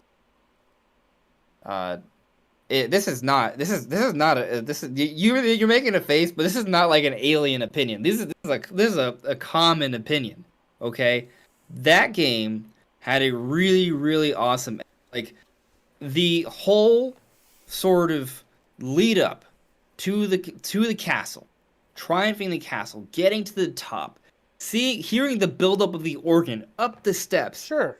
finally duking it out with Ganondorf, rescuing Zelda, him having this crazy explosion, you think he's dead, but then the tower starts to crash, you have to race down with Zelda, running with her, fighting through Stalfos, getting attacked by fire and rocks and crashing walls to get out in time. That's all exhilarating, and then everything just crashes down, and you think you're done. You just gone through a gauntlet. Because the fight's hard. Like, Ocarina of Time was challenging, and even going down the tower is challenging. But then after that, there's one more fight. And he evolves into Ganon. That's when he becomes Ganon, which is also a crazy thing. It shows when Ganondorf becomes Ganon, which is a huge story thing. And you have that fight, and there's this moment where he knocks out the Master Sword, and you also don't have access to Navi. Like, well, you get Navi during the Ganon fight, but you don't have access. Yeah. And but the point is, like, the sword back in and... there are these moments that entire series of battles does. It makes you feel uncomfortable for moments. And how does the game end? And then the final end, you slash the heck out of his head, and you stab him in there, which is very satisfying. And, then it has a pretty somber ending, which I think was kind of cool. Most games don't end that strong. So Breath of the Wild did not end that strong. It took me, when I was a kid, it took me 2 years to beat Ocarina of Time. This was because I didn't own it. I kept having to rent it from Blockbuster. So it was one of those situations where I didn't get to play it as often as I wanted to. I thought everything about that sequence was epic and cool and amazing. I didn't think the actual fights were that difficult, but the escape sequence and all that was hard. Like the tennis match was not that difficult. The going underneath his body and slashing his tail, again, not that difficult. At that point, I had faced harder things in the game than those fights. However, the whole sequence of events is really cool. And the organ playing, that I agree, that's all really, really cool. And there hasn't really been moments really comparable necessarily to that exact thing in other Zelda games. There's been attempts at it that haven't really been as great. I would argue, though, that none of that's even the ending. The ending is they send you back to being a kid. And when you get sent back to being a kid, I understand in the grand context this creates a timeline split, whatever. But you get sent back to being a kid, and factually, I'm sitting here playing this as a kid. I'm sent back to being a kid, and the game just starts all over again. Which made me feel like, one, I'm stuck in a time loop, and two, nothing I did mattered. All this epicness doesn't matter because I have to do it all over again just to get the same ending. Which, by the way, I did play all the way to the end again, thinking that it would be different, and it wasn't. I just got sent back to being a kid again, which created an infinite time loop, which to me meant nothing I did mattered. The real story here is I'm stuck in an infinite time loop, and there's no way out. And that's the real story of Ocarina of Time, is there's no way out. Now, you find out later, the timeline gets explained, Hyrule Storia. I grow up, you find out that's not really what's happening. But as a child, what else am I supposed to think? Oh, I'm sending you back to your childhood so you can have a childhood. You mean a childhood where my mom is still gone, and I'm still abandoned, and everything bad is still about to happen. Because nothing I did happened yet. The game, it felt like the game ripped it from me. It ripped my entire journey from me and said, here you go, become a kid and do it all over again. That's what it feels like. Well, Like, I know they explain it in some different ways, but factually, you restart the game. That's not how I interpret it. I interpret it as they have already a knowledge of what's to come. To me, it and was they're like the most prepared. disappointing ending to a Zelda game I've ever experienced. You go through The all other this, thing is that your with whole the goal is knowledge to you- save Zelda, and you're trying to be awesome, and you finally get to the end. You're supposed to have this nice, happy ending, and you're going to be with Zelda forever, and it's going to be all great. Whether we're boyfriend or girlfriend, don't really matter. Point is, we did this together, and she's like, oh, you lost 7 years of your life. Oh, you didn't have your childhood. Oh, we're going to send you back in time. And guess what? Nothing that you did happened or mattered. So, like, I understand that, like, there's alternative explanations, but I'm telling you, if you forget the explanation and just think about that experience, first-time experience, playing through the game, you get to the end, you get sent back, and you're like, okay, the game's not over. I'm still playing. And then you start to play, and you realize, oh, shit. I'm just doing what I already did. That's definitely your interpretation, and it may be part of the reason why you hate Zelda. No, you don't. No, but that was the thing is, not my interpretation. Were you not sent at back all. to being a child where nothing you did happened yet? That's not true, though. Things did happen. There were differences. First of all, Navi dies at the end of the Did you play game. back through the game? Navi dies at the end of Ocarina of Time. Like, your mission's complete. Like, there's a finality to what has occurred. Okay. So your mission's complete. Also, there's and an you're implication that Ganondorf is but your mission's found complete. because he's in. She sends you back he's to being a jailed child again, and and takes then you place get after. Navi again, and you just do the whole adventure all over again. What? Navi dies. You have Navi in the second playthrough. What are you talking? There's no second playthrough canonically. They send you back in time. They literally You send you realize- back to being a Kokiri again. Well, you're not literally a Kokiri, but they send you back to the very When beginning of you the game. go back in time, in the end of the game, Navi dies. She flies up and dies. That's why Majora's Mask happens. No, it's she all doesn't about die. Link. Majora's taking Mask over happens Navi. because Navi flew away. She didn't die. That your interpretation is that she died. Right. But explain Point to me is- this then. Explain to me this. Point is When the game that sends you back happens. in The time to a mission's child, over. and Navi It's does not a that time thing where loop. she flies off, and it's supposed to be this sad event, which But she it's doesn't not- really the point is die, it's not a 'cause that's time not loop. really what happens. The fairies don't die. You no longer need a fairy, and they just go off and live their life. She died. Where does the game say she dies? Your interpretation is she dies. The game never says Navi dies. She's dead. She flies off. That's not dying. What? Navi's dead. I, It is a theory, right? To your point, it is a theory. then But why would Majora's point Mask is, happen if she's dead? She's dead. You're not going to Beside- find Majora's Mask happens because you're trying to find her. If she's dead, no, you're Link not doesn't. find. Link doesn't know what happened to her. But Majora's Mask is all about So grieving. you're imagining something that doesn't actually exist. I read Hyrule Historia. Navi didn't die, so I don't know where this is coming from. Navi didn't die in Ocarina of Time. Navi. There is no confirmation that Navi's alive. You're right. There's no confirmation she's dead, and there's no literal mention that she ever died in the first place. It's kind of It's like the Link widely- is dead theory in Majora's Mask, which we already factually But no, know that one's deconfirmed. Well, yeah. Oh, AJ Noah came out and deconfirmed it, but I mean, for a we long know time that he 'cause didn't. For a Astolfo's- long time he Astolfo's didn't. and See, I love Twilight- Zelda Twilight theories, Princess. but I'm the first Yeah. person to admit that 99% of Zelda theories are just shit we're making up that literally they never thought of. Like, oh, you want to think Navi's dead and that makes the game more So- impactful to you? Cool, but that's What not you're really what Nintendo So was what thinking. you're saying is Navi turns into Schrodinger's cat. Yes. Basically. We have no clue if she's alive or dead. Just- Basically. Regardless of whether you choose to interpret Navi died or not, but that's a whole other argument, right? She does fly away at the end. There is finality there. The events of your childhood adventure come to an end. It's not a time loop. So you don't replay the game. Because I replayed the game. I mean, you replay the game, but it's not a canonical thing. That's like saying Xenoblade loops every time. It's the same Mario loops every time to play through the game again. So it's not a time loop to be sent back to being a child where all the events that you just did are still going to happen. It's different. How is it different? If I grow up and I'm 90 and I completed my A journey in life, and loop someone sends me implies back you're to being a redoing the child, same thing. but when they send me back to being a child, they tell me, your sister isn't going to be born anymore. You're no longer going to have a sister. Sure, my life would be different, but I'm still going to be back to being a child again and living my life all over again. And Link has to go back in time, or sent back in time, because remember, Navi leaves after he's sent back in time. Right. And then what happens after that? The game doesn't end. It doesn't turn off. You- It doesn't give you a credit scene or a game over scene. Yeah, this is an ending No, credits. no. That happens before you're sent back in time. The credits happen, and then when the credits end, boom, you're back in Kokiri Forest as a kid again. And the game just keeps going. It doesn't stop. It just lets you keep playing.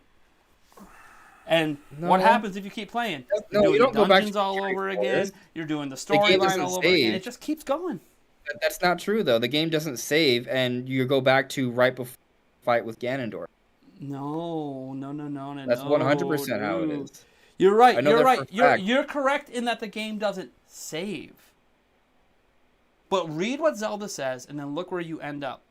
You end up back in Kokiri. When the credits stop rolling, do you go back to the before the fight?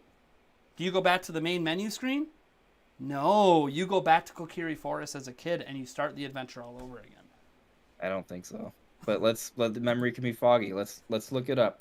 Ocarina of Time ending cutscene, right? That's good enough, right? It's not the cutscene. It's what happens when it's all done. When it's all said and over with. Where does the game put you? Does it put you back before the Ganon fight? Does it put you back at the menu? So the game actually says the end when Link and Zelda meet. Yeah, but more happens after that. Well, so towards all right, Link puts away the sword, You go Navi back to flies Zelda and they away. just stare. Yeah, they do that. They do that right before it does do the end. That's how the game ends. There's no Kokiri Forest. I want you're playing Ocarina of Time right now. When you beat it, let me know when everything's all done, when it's done doing the credits and everything, where does it put you? Because by the way, this is a key element of the split timeline. This whole thing about going back to Kokiri Forest is a very key element of the timeline split even existing. There is no Kokiri Forest. Like, you don't go back to Kokiri Forest that's not a big part of the end of the last thing you see. I just checked it. It's with Zelda. You show up in front of Zelda. Like, there may be a cutscene where you go home to Kokiri Forest, but that's not where the game begins. Breath of the Wild is not the same. When you beat the final boss, it kicks you out to the menu. It does not kick you back to open your eyes. Ocarina of Time kicks you back to the very beginning of the game. It doesn't. Yes. Which version did you play? I just beat the game last month. It kicks you back to the very beginning of the game. It doesn't kick you out to the menu. All right, I'm gonna finish the game in a couple days, and I'll let you know. All right, sounds good. I'll let you know. Yeah. I say screw with you guys and just give me a Zelda party with all the old Zelda mini games. Bomb Chew Bowling, everything like that. No, Bomb Chew Bowling was the bomb. I love Bomb Chew Bowling. I wish that never went away. Anyways, I'm looking at the time. I actually got to go clean upstairs. So, it's been fun. I'm sure some people are probably yelling at me saying I'm an idiot in the chat. It's all There's cool. plenty of them. It's all cool. I just had this happen to me. Maybe there's different versions in different regions that did it different. I have no idea. So what you're saying is after Link sees Zelda, which is where the game says the end in text, you're saying right after that you show up in Kokiri Forest to start the game again when you wake up from the bed to do your adventure. I don't know if it's that exact moment. It was whenever everything after the credits rolled and everything was done and the game reopened. I was in Kokiri Forest as a child. Now, it didn't save there. When you back out, it doesn't overwrite your save file. You don't play after. Are you suggesting there's any gameplay? Or are you just talking about the game resets. Now, it doesn't overwrite the save file. You still have your save file right before Ganon. Or Ganondorf at the time. That's my experience with Ocarina of Time. I'm pretty sure it just goes back to the file select screen and that just takes you back to right before the Ganondorf. But I'll play through the game. 8 million, but has been played over 80 million because of emulators. Rick Rubicon. I don't want to get into projections over how many people have emulated games. We have no actual figures on how many people emulate games. So Actually, I think Camelot might be right. 80 million's a lot. Once the credits happen, you just go back to the main menu, which then just takes to that you press start. And then You thought it played the menu music and showed the horse run. So like kicks you back to the menu is what you think. Yeah. Yeah. You're a man of culture. You're a man of culture, Camelot. All right, well, thanks, guys. Maybe I'm an idiot. It's all good if I am. I'm not right about everything. So. Thanks for listening to our 2-hour Zelda argument. It's okay. Well, yeah. I mean, this Ocarina of Time thing at the end wasn't a big, huge part of it, but I mean, the remaking of it was, but not this ending thing. This was just kind of a little misremembering, maybe on my part. I have no idea, but I'm pretty sure that was what happened. Now I'm curious, and now am I really? Because last time I played it was on an emulator, so I don't want to do that. I should play it on NSO, but I don't want to get NSO. No, I'm not doing it to prove my no. Not happening. I'm gonna. Crap. You still have an N64 somewhere, don't you? Andres, yes. Yes, I do. Okay, I'm gonna play it on the OG N64 then. I was gonna say Andres. Go back to the OG. Andres is playing it, and it'll be finished probably. Yeah, in I a know, week. but it's also on NSO and being emulated. I want to go back to the OG Yeah. on the N64, see what happens. God damn it. God damn it. All right, we're gonna go. Paul Gale, what's up, man? We're gonna head out. You guys had, thank you guys. We had a late $5 from Taker 610. Yeah, Taker Ganon, 610. what did Zelda tell you about your father? Link, she told me you killed him. Ganon, no, I am your father. Wait, wrong franchise. Yes, that's what. Anyways, by the way, this ending, has nothing to do with why Ocarina of Time ranks so low for me. It was more so. I just think that everything Ocarina of Time did was pretty much done better. You did mention that scene. I think that scene was amazing. That ending scene was great. But I mean, like everything else before, it's been done better to me. So to me, personally, like that one thing doesn't suddenly make this thing better than everything. There's two things I love about Ocarina of Time. Well, I'll say three things that I really love that I give it credit for. I think it has the best time travel. There's been time travel in the other games, but this has the best version of it. I do think it has the best soundtrack. The actual soundtrack of the game, classic. Every single one of those songs is classic. Which, yeah, other Zelda games have classic music, but I really love Wind Waker's soundtrack. But something about the catchiness of the Ocarina of Time one sticks with me. And then there's a couple sequences, Bottom of the Well, the ending sequence leading up to Zelda and Link staring at each other. All of that is phenomenal. I love Ocarina of Time. Like, arguing that it's not in my top 11 would be like arguing which child is my favorite if I had 18 of them. Like, there's only one that I really don't like, and I already sent that one off to be adopted in Phantom Hourglass. So, legitimately, I dislike Phantom Hourglass. But thanks for that $5, Taker 610. Where can people find you, Andres, by the way? Tracks. You can find me on YouTube and Twitter. Just Andres Restart. Which should pop up in the chat in a moment, and you can subscribe to him on YouTube. RESTART. Yeah, Andres, then Restart. We'll have to continue this Zelda debate and how wrong I am about everything later. Well, you know what's funny? On Fridays now, I have a segment in my show where I talk about things I got wrong, and it's going to be hilarious when I have to revisit this and talk about how wrong I was. I need to play Spirit Tracks. Like, you're not the first person to tell me that game is awesome. Like, I want to, but how do you without going back to it? I mean, I guess I could play on a 3DS, which still feels like old, ancient technology to me at this point. But why don't you guys go check out Andres Restart? There's a link by Nightbot in there to go subscribe to him, because you should be subscribed. Mm-hmm. If you're not, what's wrong with you? I think he makes better content than I make. So if you enjoy my content, you'll really enjoy his content. Now, we have different styles, right? Different types of content we do. Yeah. I'm more news oriented. You're better at covering news more often. Yeah. Like I'm more. I upload more often and do a lot more news stuff. He does a lot more conversations and what ifs and speculation and discussion, and he does do some news. And he has his own podcast. You guys should absolutely go check out on Sundays. I would say his podcast right now probably gets more viewership than my podcast does, because I got hacked. Oh well, there's my viewership right now is literally cut in half. So it is what it is. Yeah, looking at concurrent. I don't know. Yeah, Yeah. it's literally cut in half, and it's going to be that way for a while. Talked to YouTube about it. They're like, don't know when it's going to bounce back, man. Have a good day. That's just the way. Don't get hacked. That's the lesson here. Never turn your computer on, and you won't get hacked. Just don't use a computer. Don't go on the internet. Don't go on the internet. Just live in the woods. Just live in your the own woods. legends all day. Oh, you're already successful on YouTube? Walk away now before you get hacked. Yeah. There we go. All right, guys. Yep. You guys are awesome. Thank you everyone for tuning in, and all the people calling me idiot. It's all good. I love having a nice little Nate, fun you're debate, not even an when idiot. I'm wrong. I'm wrong You're more not an often idiot. than you know. I don't know. I'm probably wrong on gaming more often than any other YouTuber. I'm actually surprised I have the following I do with how wrong I am on so much stuff. Every time I do my corrections now on Friday, it's like, God, I'm such an idiot. Why do people follow me? I clearly don't know what the hell I'm talking about. So I don't know why people That's even... not true. I know that people like me and think I'm honest and they like the giveaways, but it's also kind of like, Hype responsibly. man, I am wrong a lot. I'm really not good at this YouTube thing. Yeah. But At least hype you made it. responsibly, everyone. Yeah. And go follow Andrew's Restart because Yes. he is good at this YouTube thing. And deserves We're both the good at attention. All right, guys. Thank you. Catch you later. Peace, everyone. Take care, Later. guys. Bye.